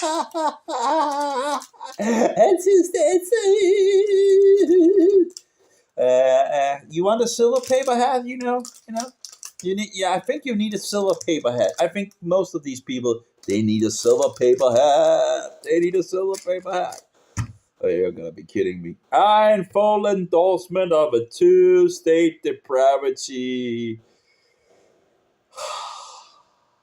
Yeah, because what happened right now in regards of Gaza, I'm sure it won't happen if we just do the same thing all over on a, bigger land of, a bigger piece of land. I'm sure it won't make any trouble for the Jews at all, For something that. Full endorsement of the two-state solution. Enough of strife, suffering, and instability. We need all stakeholders to see their full endorsement of their establishment. You could actually make a song in regards to this. Full states, full support and blah, blah, blah, and all these bullshitters, you could actually make a pretty, long song with these and all these nations like trying to rip off Israel. If you actually had the, you could make a pretty, I guess, song in regards to that subject. That's more than enough material, like, and then have like things going in regards of the safety, peace and safety, right? Peace and safety, peace and whatever, not something like that, and then like two-state solution, two-state solution, two-state solution, two-state. It's like. Of humanitarian corridors and the full endorsement of the two-state solution. Enough of strife, suffering. Enough of strife. We need to take the land from the Jews and kick them out and give it over to the Philistinians, because that will make so much peace or something like that. Safety and security, right? So security and peace and whatever. Suffering and instability. We need all stakeholders to see their own interests through new lenses with long-term and far-sighted perspectives. We need solutions, no matter how political. Yeah, and I wonder when we are going to get to the U.S. where they're going to backstab the Israelis. Really difficult they may be. A peace and prosperous Middle East is to the benefits of all of us. Thank you. I shall now resume my function as President of the Council. I now give the floor to His Excellency Antony Blinken, Secretary of State of the United States. Now we're going to hear the U.S. backstab the Israel. I would love to, to see the video camera zoomed in on the Israelis while this bullshit are going to backstab them. Like, the Israeli guy just praised the U.S. and the president, the Roman Catholic president, and this secretary guy for having some, and then they're just going to backstab them now. He's just going to totally backstab them. How, Mr. President, thank you for convening this ministerial and for convening this council. And thank you very much. I guess it should be like a picture of the U.S. secretary bullshitter and in regards of Israel. And so we could just see the faces when the U.S. guy just backstabs the Israelites, it would be, nice to be able to see both of their faces of impression, Special Coordinator Wennesland, Deputy Special Coordinator Hastings, for your important briefings. Mr. Secretary General, we're grateful for your leadership in this incredibly challenging time, particularly in helping get humanitarian aid to civilians in Gaza. And in helping get humanitarian aid to civilians in Gaza. And to the entire UN team, their incredible bravery, their dedication, all of those who continue to serve in some of the most difficult circumstances. Yeah, all of those who say that Egypt should open up their borders. We don't have many of those around. We just had a little bit of thing in regards to this last guy, right? But that was just a little bit of thing. Circumstances imaginable. We express our gratitude and our admiration. I'm here today because the United States believes that the United Nations, and this council in particular, has a crucial role to play in addressing this crisis. Indeed, we put forward a resolution that sets out practical steps that we can take together toward that end. The resolution builds on many elements of the text that Brazil put forward last week. It incorporates substantive feedback that we received from fellow council members over recent days. It also draws heavily on the views that I heard firsthand from partners across the region after Hamas's appalling attack on October 7th, views that the United States shares. First, we all recognize the right and indeed the imperative of states to defend themselves against terrorism. That's why we must unequivocally condemn Hamas's barbaric terrorist attack against Israel. Babies riddled with bullets, young people hunted down and gunned down with glee. How we are looking at the Israelis at the moment, and of course, it's the later on at the end where the U.S. secretary just backstabs the Israelites. Oh, that's interesting. Actually, they changed the guy, or I guess this must be another guy that sits there, or he changed his ties, which actually I wonder why it was a red tie, This guy actually does have a tie with so either he changed the tie or this is another guy. I think it might be another guy. But anyway. Young people beheaded. Families burned alive in a final embrace. Parents executed in front of their children. Children executed in front of their parents. And so many taken hostage in Gaza. We have to ask. Indeed, it must be asked. Where is the outrage? Where is the revulsion? Where is the rejection? Where is the explicit condemnation of these horrors? We must affirm the right of any nation to defend itself and to prevent such horror from repeating itself. No member of this council, no nation in this entire body That's pretty good. could or would tolerate the slaughter of its people. As this council and the UN General Assembly have repeatedly affirmed, all acts of terrorism are unlawful and unjustifiable. They're unlawful and unjustifiable whether they target people in Nairobi or Bali, in Luxor, Istanbul or Mumbai, in New York or Kibbutz Berry. They're unlawful and unjustifiable whether they're carried out by ISIS, by Boko Haram, by Al-Shabaab, by Lashkar-e-Taiba, or by Hamas. They're unlawful and unjustifiable whether victims are targeted for their faith, their ethnicity, their nationality, or any other reason. And this council has a responsibility to denounce member states that arm, that fund, and train Hamas, or any other terrorist group that carries out such horrific acts. Let's not forget that among the more than 1,400 people that Hamas killed on October 7th were citizens from more than 30 UN member states, including many of the members around this very table. 30 UN member 30. states That's like killed on 30. Okay, that's 30. Okay, 30. October 7th 30. were citizens from more than 30 UN member 30. states, including many of the members around this very table.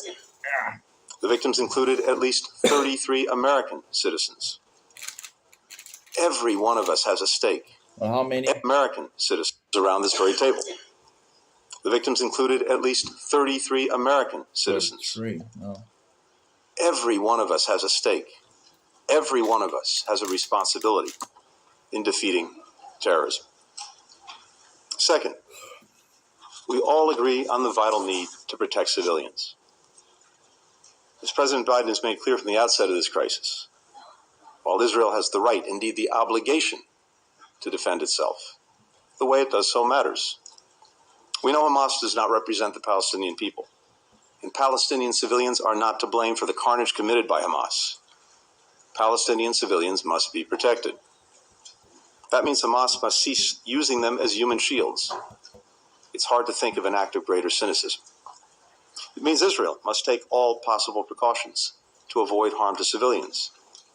It means food, water, medicine, and other essential humanitarian assistance must be able to flow into Gaza and to the people who need them. It means civilians must be able to get out of harm's way. It means humanitarian pauses must be considered for these purposes. Yeah, Egypt, open up your borders, but I guess he won't say that that would be a solution. But anyway. The United States has worked relentlessly to make real these principles. We continue to coordinate closely with Egypt, Israel, and partners across the region, as well as with the United Nations, to build mechanisms that will enable sustained humanitarian assistance to flow to civilians in Gaza without benefiting Hamas or any other terrorist group.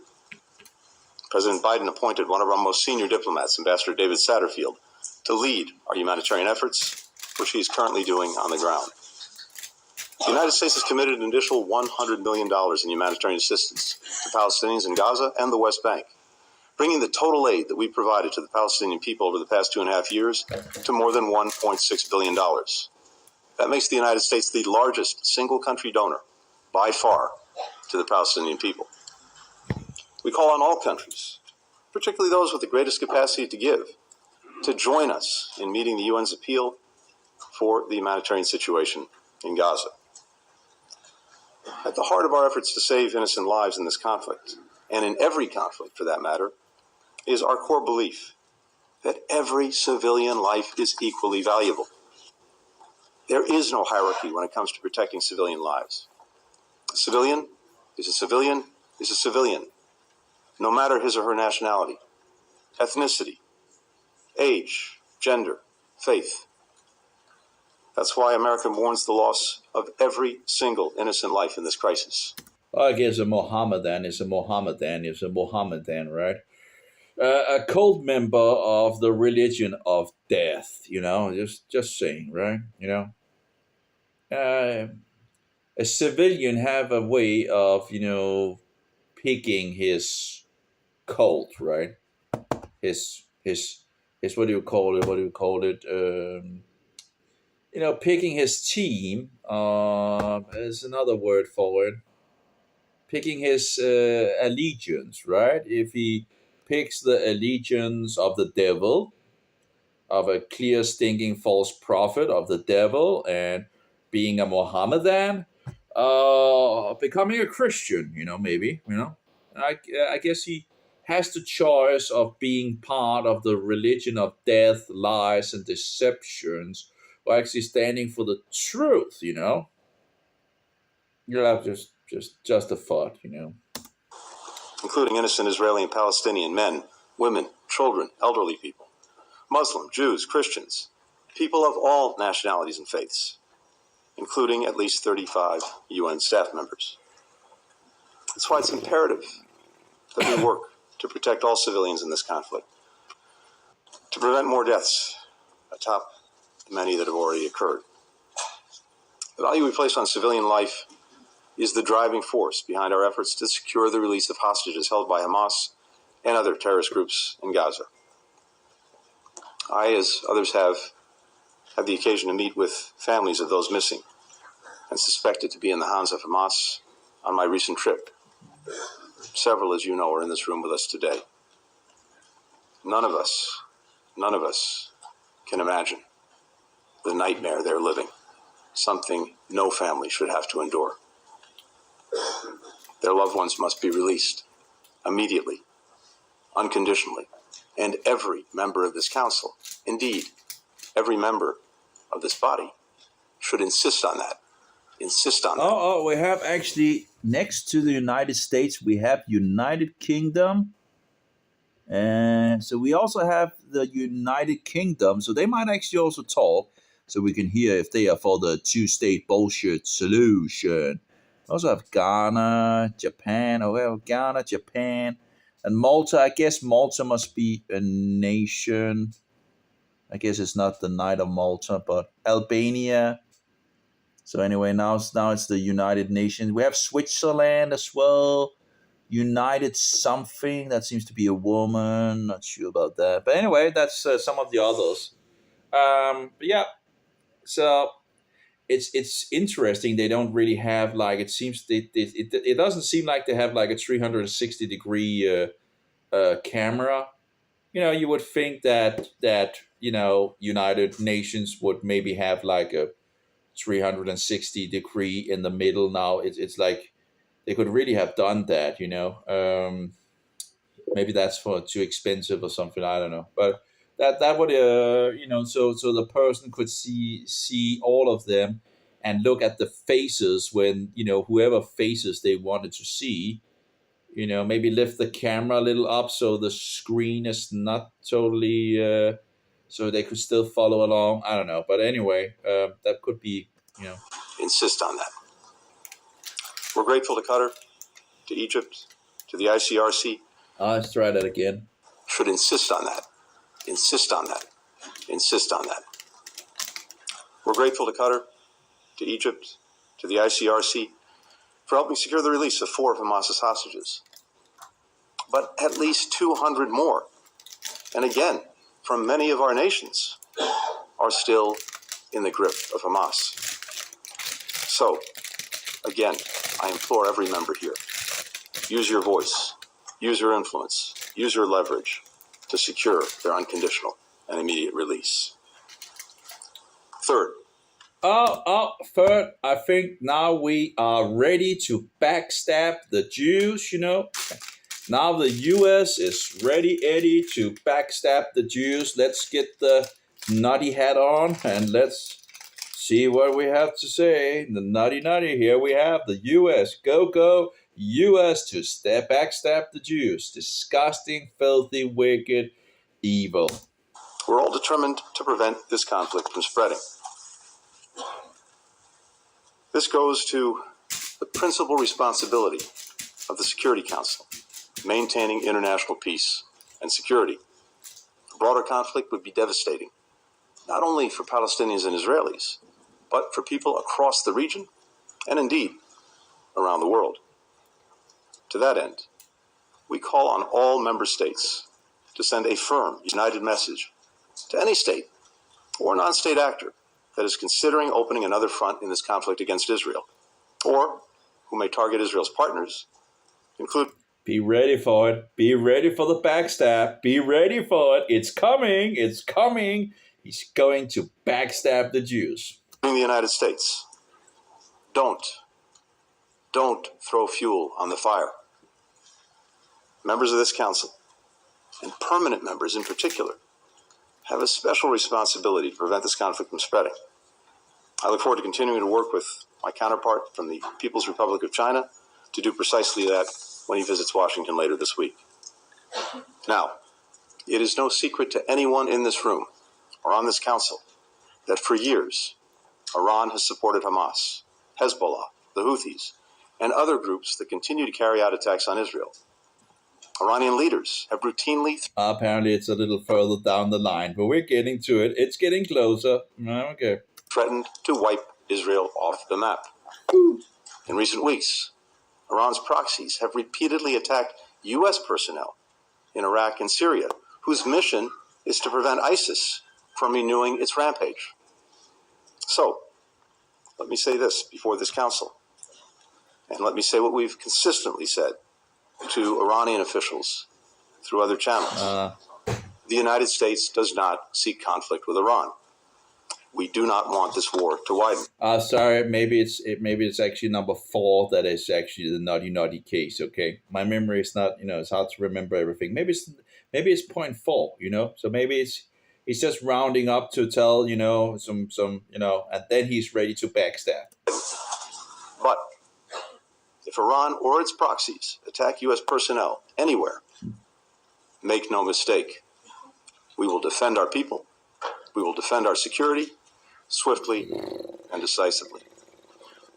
To all the members of this council, if you, like the United States, want to prevent this conflict from spreading, tell Iran, tell its proxies, in public, in private, through every means, do not open another front against Israel in this conflict. Do not attack Israel's partners. And we urge members to go a step further. Make clear that if Iran or its proxies widen this conflict and put more civilians at risk, you will hold them accountable.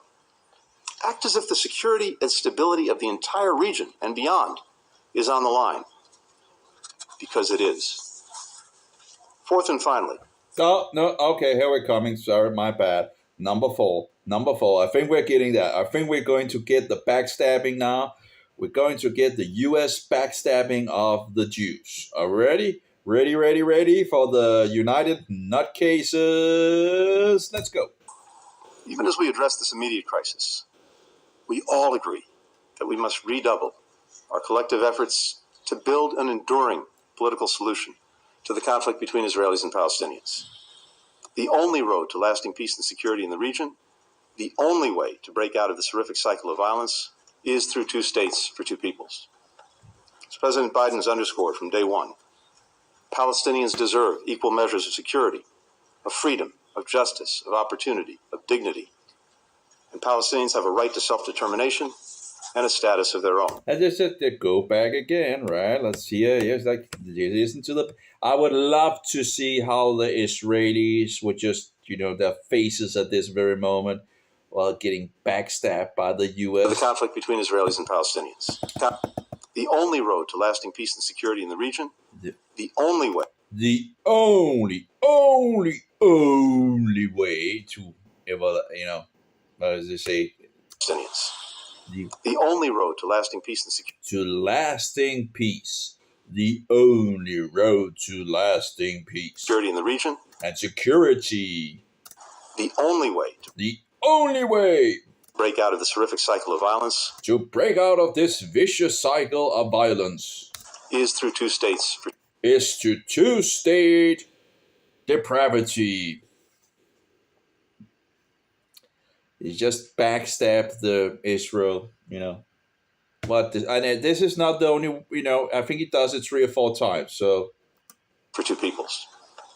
As President Biden has underscored from day one, Palestinians deserve equal measures of security, of freedom, of justice, of opportunity, of dignity. And Palestinians have a right to self-determination and a status of their own. Self-determination. I really, I should look that word up, But it's one of these words for, we're going to take the Jewish land and we're going to hand it over to the Philistines. Now, we have no illusions about how hard it will be to achieve a two-state solution. Two-state solution again. Two-state solution, because there couldn't be any other solution. Right? Well, you couldn't have, and by the way, they already have 2 states. It's called Jordan and Gaza. Right? 2 states.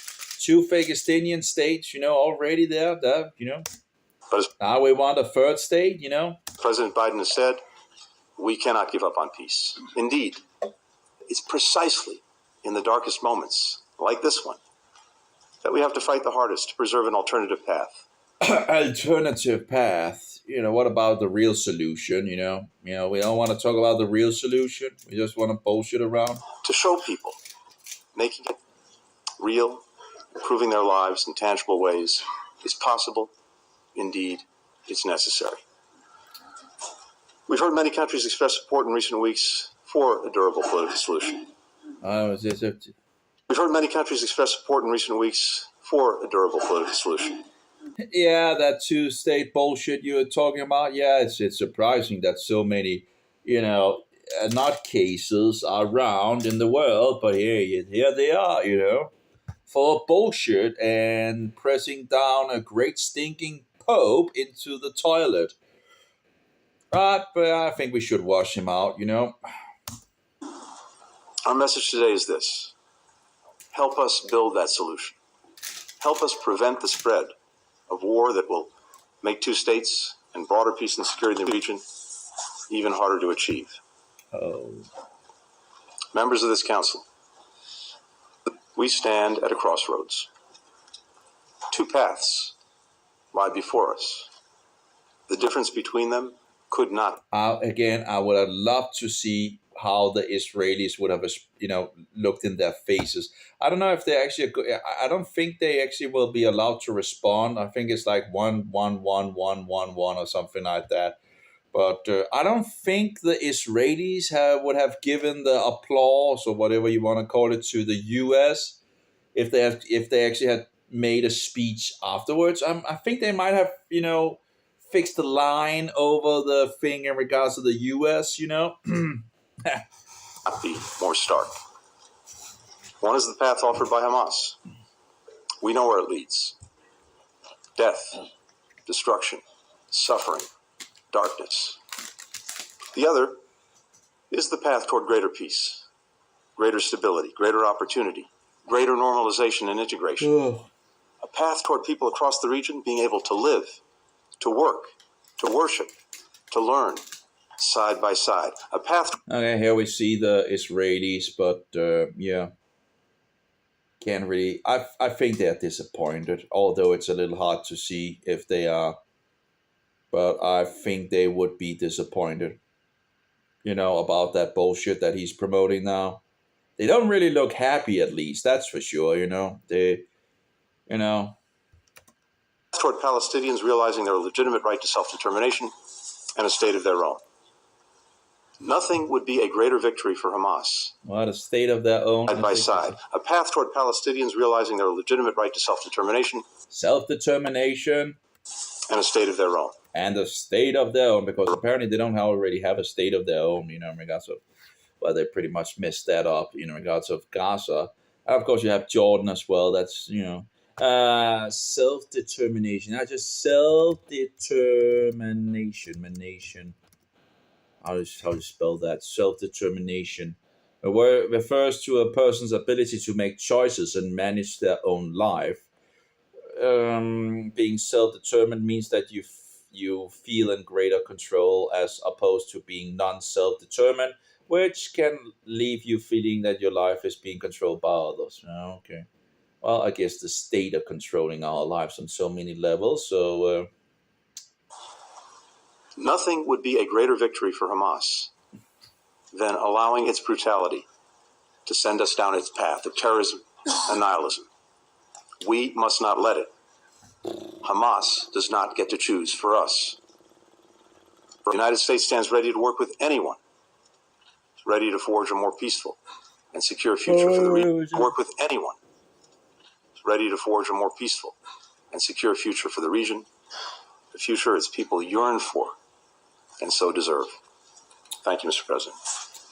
Yeah, how was it to backstab the Jews, Was it good to backstab the Jews? At least 3 times as far as I can recall that he was, but overall that was like the whole thing in regards of the 2-state bullshit and all that.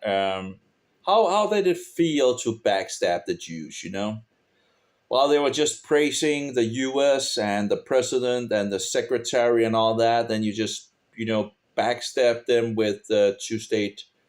I haven't seen if the United States talked at the summit in regards of. Could have been interesting to hear what they said at the summit in regards of if they. But yeah, most of these bullshitters are just pushing the 2-states bullshit, depravity. I thank His Excellency Mr. Blinken for his statement.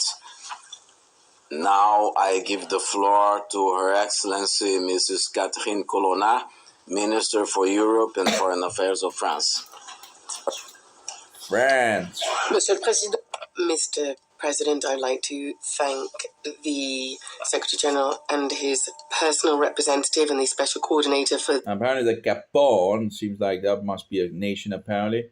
But Ecuador, France, and Gabon. Gabon apparently is also there. I don't know how they pick how these people are and what nations and all that. But anyway, here we have France. The Secretary General and his personal representative and the Special Coordinator for the Middle East peace process, and also the Deputy for having briefed the Council. I welcome the Secretary General's personal commitment to this situation, which is extremely worrisome, and make no mistake, it's very dangerous. It's very worrisome in terms of the humanitarian situation, and dangerous because the region is facing a conflagration. Our council must act now and shoulder its responsibilities. It's its duty, and it's our duty. It is our duty to condemn unambiguously Hamas's terrorist attack and that of other terrorist groups against Israel. A massive, inhumane, abominable attack, an attack against civilians, assassinated in cold blood, tortured, raped. No one can challenge the reality that on the 7th of October, Hamas, a terrorist group, launched an offensive against a UN member state, Israel. This terrorism also struck France. 30 French people died, and 9 of our people are missing. They are reportedly hostages. I reiterate our call for all hostages to be released immediately without conditions. Children, including French children, are today most probably being held hostage in Gaza. No one within this council can accept this. All hostages must be released. So you have you have multiple hostages from, what was it, 30 different nations or something like that being kept hostages. That's a huge amount. How that works out in regards of all the things, I don't know. But I think about it, they just took hostages of nations from all over the world, or multiple nationalities. And yet these nationalities are just pushing this two-state solution. I don't know, maybe they're, are they saying it because they want to make, Hamas happy or something like that? I don't know what but just give me a break. I don't think that's the case. But you gotta be kidding me. In light of this attack, I'd like to reiterate that France unswervingly stands in solidarity with Israel and unfailingly supports its security. Like, if you have a state, right, and they take hostages of your citizens, right, you would think that that might break a little apart in regards of how you feel about them, if they just take hostages of your, one thing in regards of, there's, it was Israel, the attack, right? And yet they end up getting, taking hostages from all over the world, Yeah, and then people are still defending this, I don't know how that works out, but apparently. Israel has the right to security. Israel has the right to defend itself and protect its people so that such an attack never, ever happen again. The President of the Republic reiterated this again today in Israel. I went there 9 days ago and I saw the pain and the suffering of the people. Israel has the right to defend itself while respecting international law, in particular international humanitarian law, and therefore to protect civilians. We're all aware as well that Hamas does not at all represent the Palestinians in the Gaza Strip, where Hamas reigns with terror. It is holding the population hostage. It just brings suffering because of the violence of the fighting, and Hamas brings a terrible humanitarian crisis. Given this humanitarian crisis, our duty, including that of Israel, is to guarantee ongoing provision to civilians, including women, children in Gaza, of basic goods, of water, food, medicine, and fuel. Civilian lives must be protected. Any loss of civilian life is a tragedy. In order to achieve this, we need to ensure safe, swift, unhindered humanitarian access, but also sustainable access to the Gaza Strip. We must also ensure the respect for international humanitarian law and its principles: humanity, neutrality, impartiality, and independence. We must also call for humanitarian pauses to be set up, a humanitarian truce that will ultimately lead to a ceasefire. I talked about this on Friday in Cairo during the Summit for the Peace organised by Egypt, and I welcome Egypt's efforts. And also this was reiterated yesterday to the French Parliament. Over the weekend, 2 humanitarian convoys were able to cross the Rafah crossing point, and they need to continue to enter Gaza. The Secretary General said it. The entry of these trucks is a question of life or death for the inhabitants of Gaza. The number of these convoys must increase. More needs to be done because the needs are enormous. Each civilian counts, each minute counts. France is engaged in tackling the humanitarian needs. Just like the EU, it has increased its humanitarian assistance to the people. Since the start of the crisis, France has mobilized 20 million additional euros in supplementary humanitarian aid for the population of Gaza through the UN and UNRWA and the WFP and the ICRC and NGOs. I would like to commend them. France has also chartered a special flight with emergency humanitarian aid for the Palestinians to assist efforts conducted by Egypt that we encourage. The sum total of our assistance to the Palestinians will thus in 2023 reach 100 million euros. We therefore have furthermore the duty of preventing a conflagration of the entire region. France has undertaken to stop a spillover. Certain stakeholders need to refrain from benefiting from the current situation. We need to be very blunt here. We caution them against any regional escalation that would drag the region into a downward spiral. A conflagration rather would not benefit either the region nor anyone else. The seriousness of the situation, sir, reminds us and urges us that it is our duty to pave the way for peace once again. We need to act to create the favourable conditions for a lasting political solution that can meet the legitimate aspirations of Palestinians and Israelis to live in peace, not pitted against each other. It sounds like two-state solution, right? Bullshit. The final solution, right? The Nazi final solution, right? But alongside each other. The conditions for this lasting peace are well known. The indispensable guarantees to Israel for its security and a state for the Palestinians.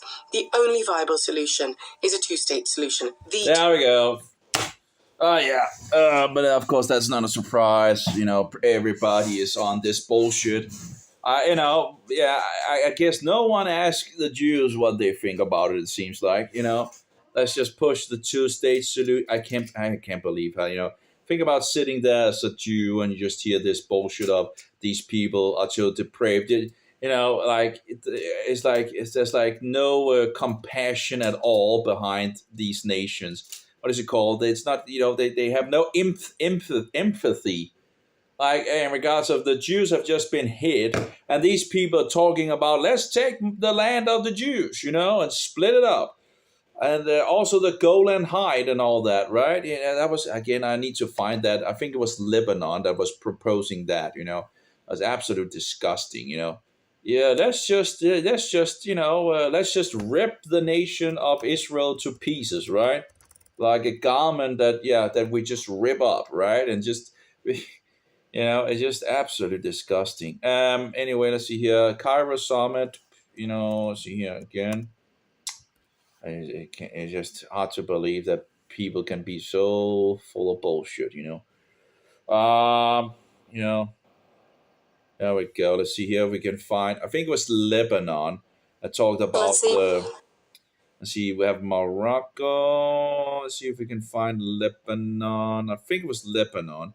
We also have the UK, but I think they also pushed the two-state bullshit. So we have Libya, we have Spain, we have Greece, we have Italy, we have Iraq, we have Oman, we have some LAS, AU, Egypt, yeah, that's Turkey, and Turkey, of course, is for the two-state. We have Germany.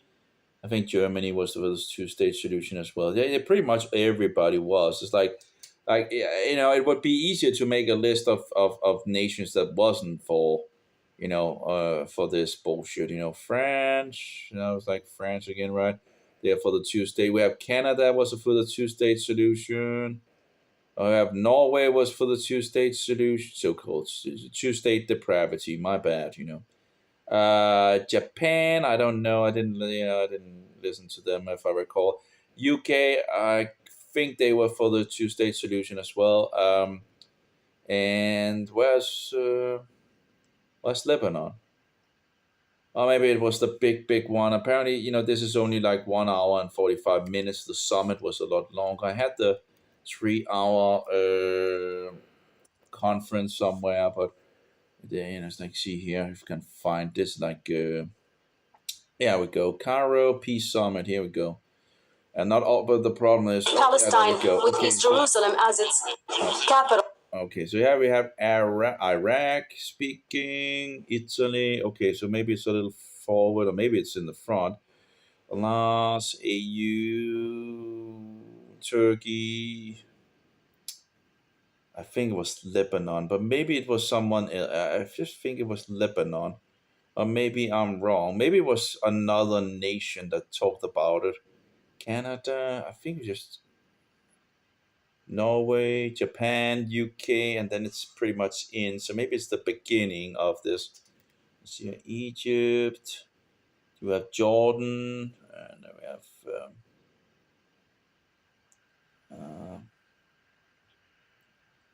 maybe it was one of the other nations. I thought it was Lebanon. It was one of them, at least, talking about giving back the Golden Heights as well. So we have the EU. Kuwait. I'm not sure if I actually listened to the EU. If they also wanted to support, because that would be the fault of the EU, right? If they would support, the two-state bullshit solution, who knows? United Nations and all that. But I think it was like Lebanon that talked about giving back the. Maybe I'm wrong. Again, maybe it was one of the other nations, but overall, it's just depravity. Hamas held a news conference in Beirut, Lebanon. Yeah.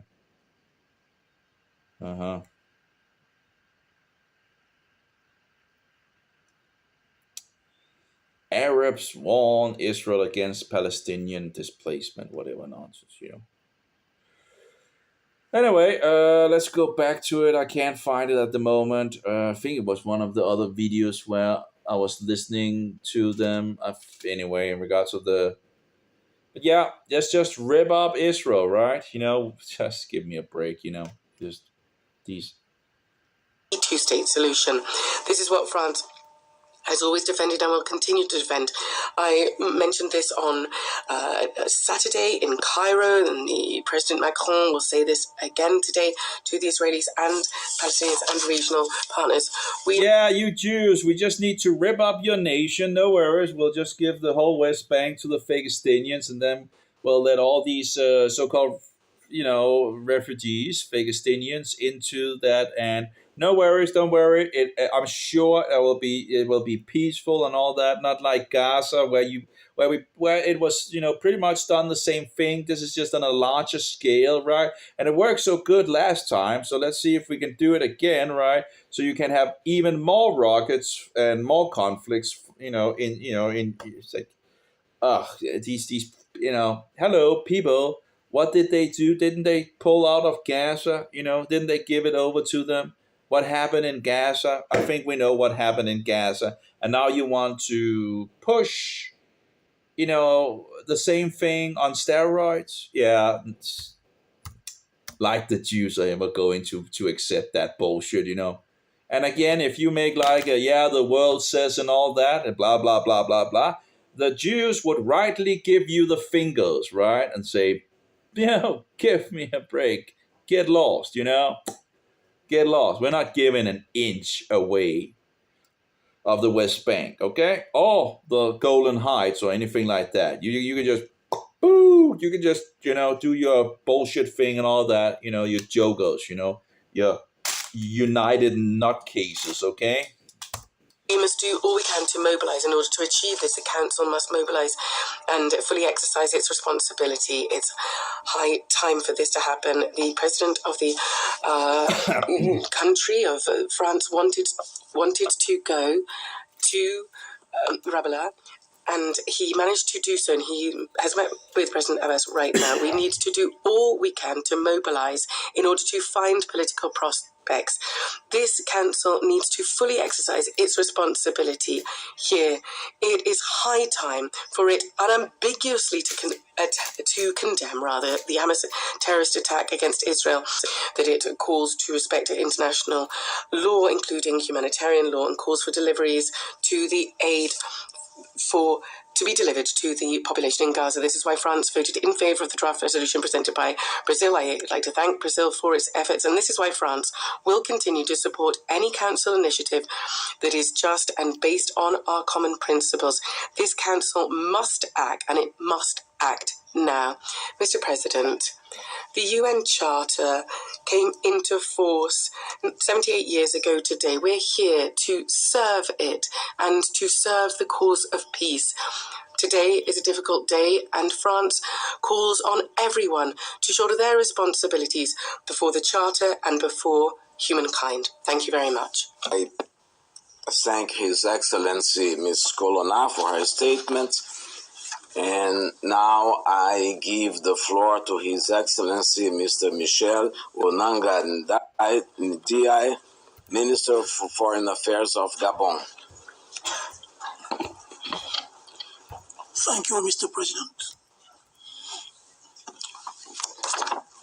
Monsieur le Président. President, at the outset, I should like to thank you. We have Gabon. I don't know, that must be some kind of African nation. For having organised this open ministerial debate at a time when the situation in the Middle East is worsening every day and requires the utmost attention from the international community. I would like to seize this opportunity to congratulate you also for your country, Brazil's presidency of the Security Council this October. I would also like to welcome the participation in this debate of the Secretary-General, Mr. Antonio Guterres, and commend his efforts to foster the peace process in the Middle East. I closely followed the enlightening briefings from the Special Coordinator, Mr. Tor Wennesland, and the Deputy Special Coordinator for the Middle East Peace Process, Resident Coordinator and Humanitarian Coordinator for the Occupied Palestinian Territory, Ms. Lynn Hastings. The horrifying attacks by Hamas, coordinator for the Middle East, coordinator. Did the Israelis go or something like that? There seems to be one sitting, but I wonder if the rest left the... I wonder if the left just, left the thing. As far as I recall, they were sitting there, and it does seem to be that it does seem like that they are empty now. Besides one guy sitting at the table, the rest behind them seem to have gone, or maybe they're going, or is that peace process? Some going there, but I'm not Resident sure. Coordinator and Humanitarian Coordinator for the Occupied Palestinian Territory. But as far as I can see, there's only sitting one guy at the place where the Israelis were sitting. So maybe they went out in protest or something like that. I'm not entirely sure. Because every other, pretty much, you have some people behind them and all that, but then you go and look at the Israeli place and you see the one guy sitting there, and does seem to be empty behind him. It doesn't see. There only seems to be one, and it doesn't seem to have much. I need to can we just okay, this is 154. Let's see if I can find the Israeli guy again. Maybe they just had enough of the bullshit, I can understand them, I guess it is kind of, if they actually did that, it's kind of a, like this, whatever, you can do whatever you bullshitters, Here we have the guy from Israel. But is that the same guy? There seems to be, or are they sitting? It seems to be sitting a guy with some seemingly bald. So I don't know if the Israelis went away or what happened. it could have been nice to actually see that, but I guess that wouldn't be important to show if they actually walked out. That would actually been interesting. I don't know. I guess we'll see if they ever point out but I think they actually might have walked out, which I can understand.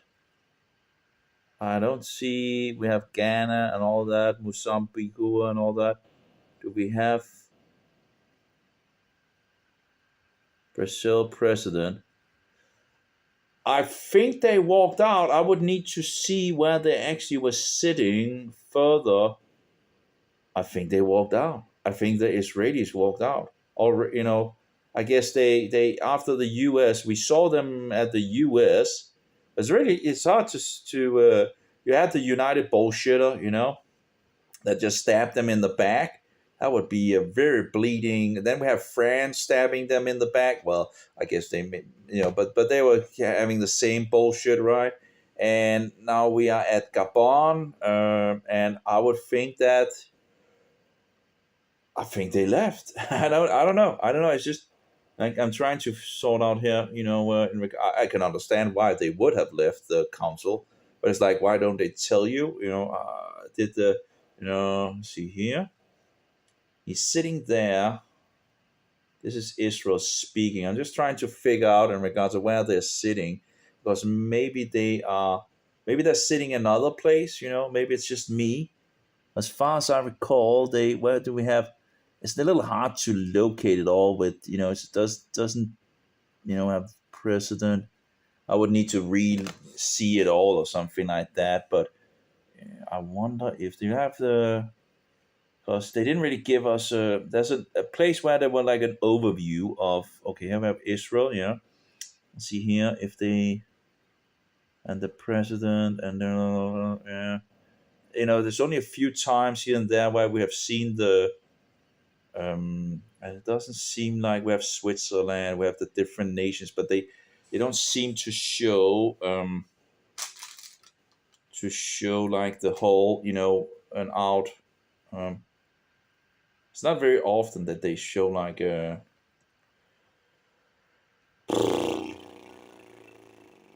because if I could see where they are, but it seems like the camera is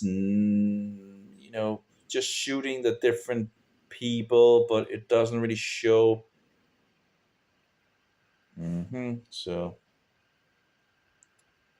okay, they're sitting there. We have some background here. So here the table, and they are like one, and we have this one, and we have something in the behind, and maybe they're sitting another place. But as far as I recall, they were sitting on this end. Yeah, that was what I was talking about in the beginning, right? That was like sitting in this end, and the others were sitting on the other. We talked about that, and they have some kind of, there's like something behind them. So let's see if we can get the out look and see again if they actually left. Oh no, now I lost the picture in regards of the place where. So you have the United States, then you have France, right? And then it seems, there we go. Oh, we go a little back here.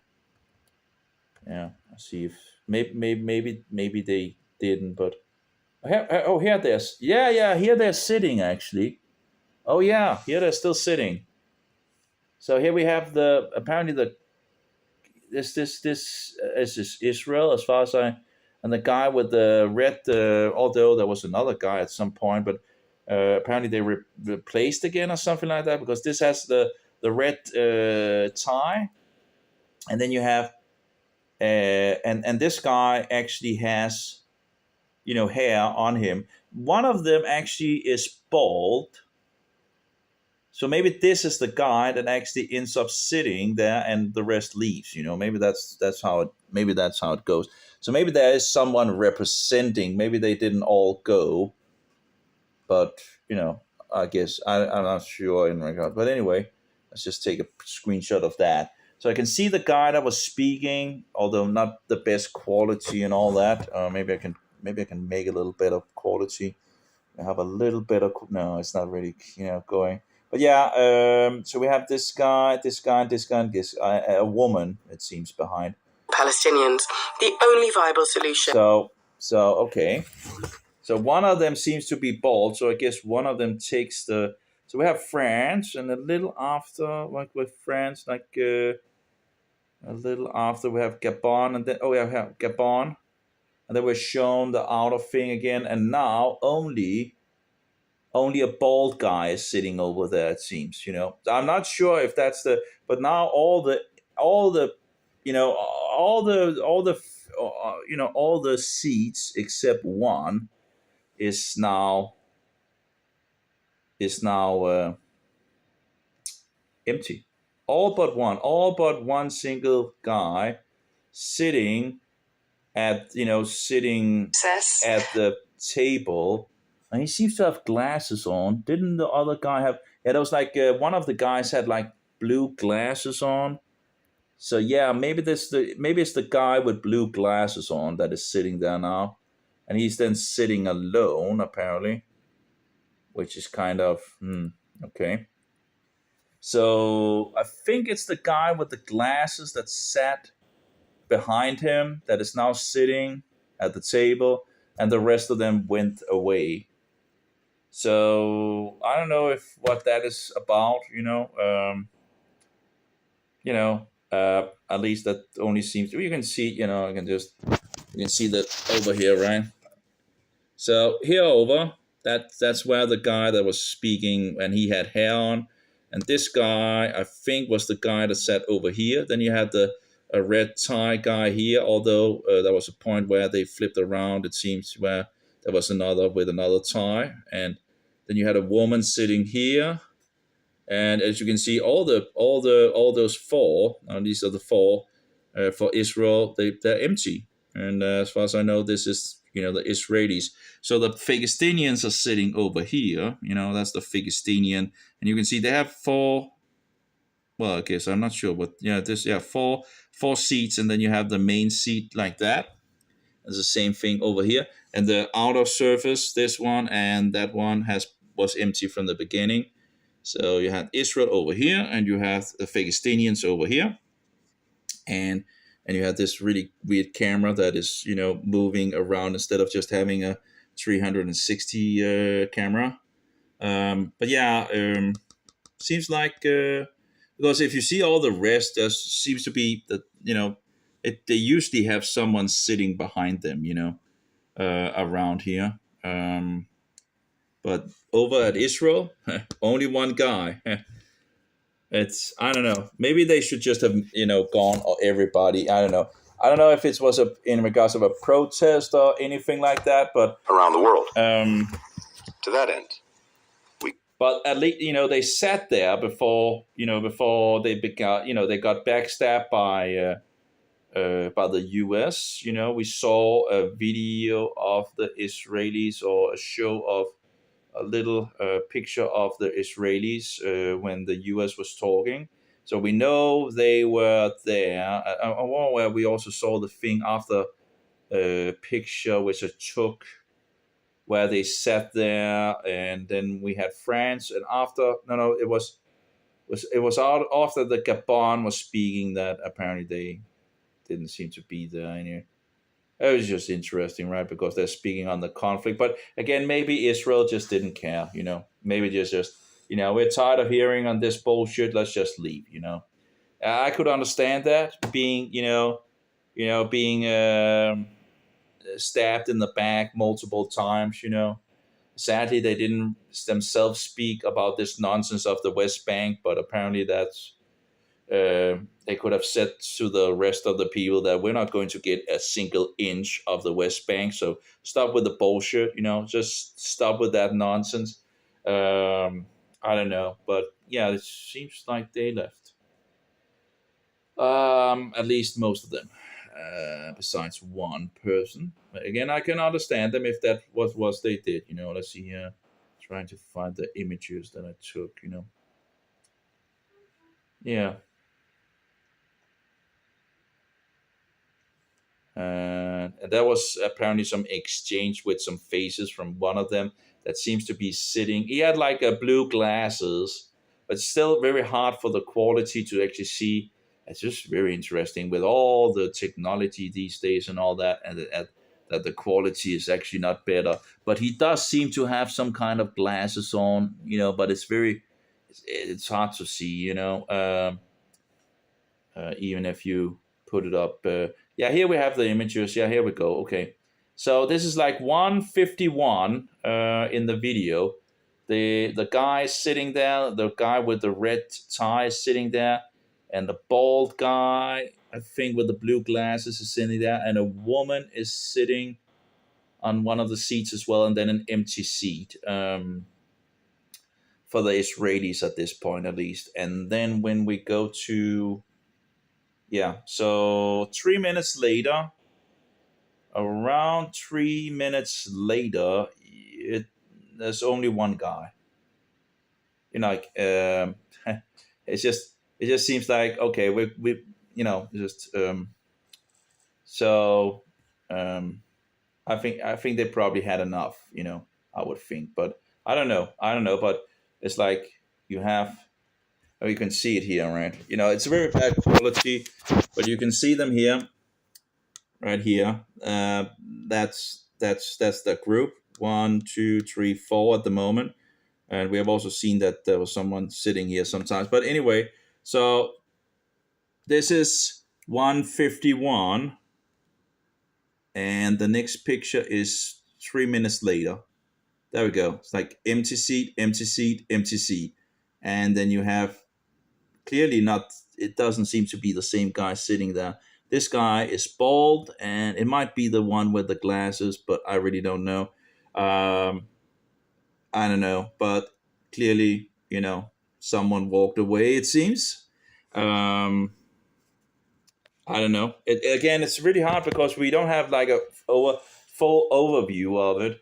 But again, I can understand why the Israelis would just walk away, just give me a break with the bullshit, we had enough of the bullshit. And I see here, this is after French have been spoken. So after the United States spoke and gave them the, I guess maybe after they heard France that, okay, this is enough. We in regards to this two-state solution, are they even are they kidding us? Are they speaking about this two-state bullshit, So after France spoke, we saw the picture, I think, or was it before France? Actually, maybe, no. Let's see. Meanwhile, France, okay. So they're still there while France are speaking, it seems, okay. So while France is speaking here, Two-state solution, the two-state solution. And there we go with the two-state conducted by Egypt, that we encourage. The sum total of our assistance to the Palestinians will thus in 2023 reach 100 million euros. We therefore have furthermore the duty of preventing a conflagration of the entire region. France has undertaken to stop a spillover. Certain stakeholders need to refrain from benefiting from the current situation. We need to be very blunt here. We caution them against any regional escalation that would drag the region into a downward spiral. A conflagration rather would not benefit either the region nor anyone else. The seriousness of the situation, sir, reminds us and urges us that it is our duty to pave the way for peace once again. We need to act to create the favorable conditions for a lasting political solution that can meet the legitimate aspirations of Palestinians and Israelis to live in peace, not pitted against each other, but alongside each other. The conditions for this lasting peace are well known. Yeah, okay. So here we actually can see a picture that's 150-55, and we can see the guy that spoke and all that for Israel. He's still sitting there in 150-55. We had a guy with a red tie sitting there.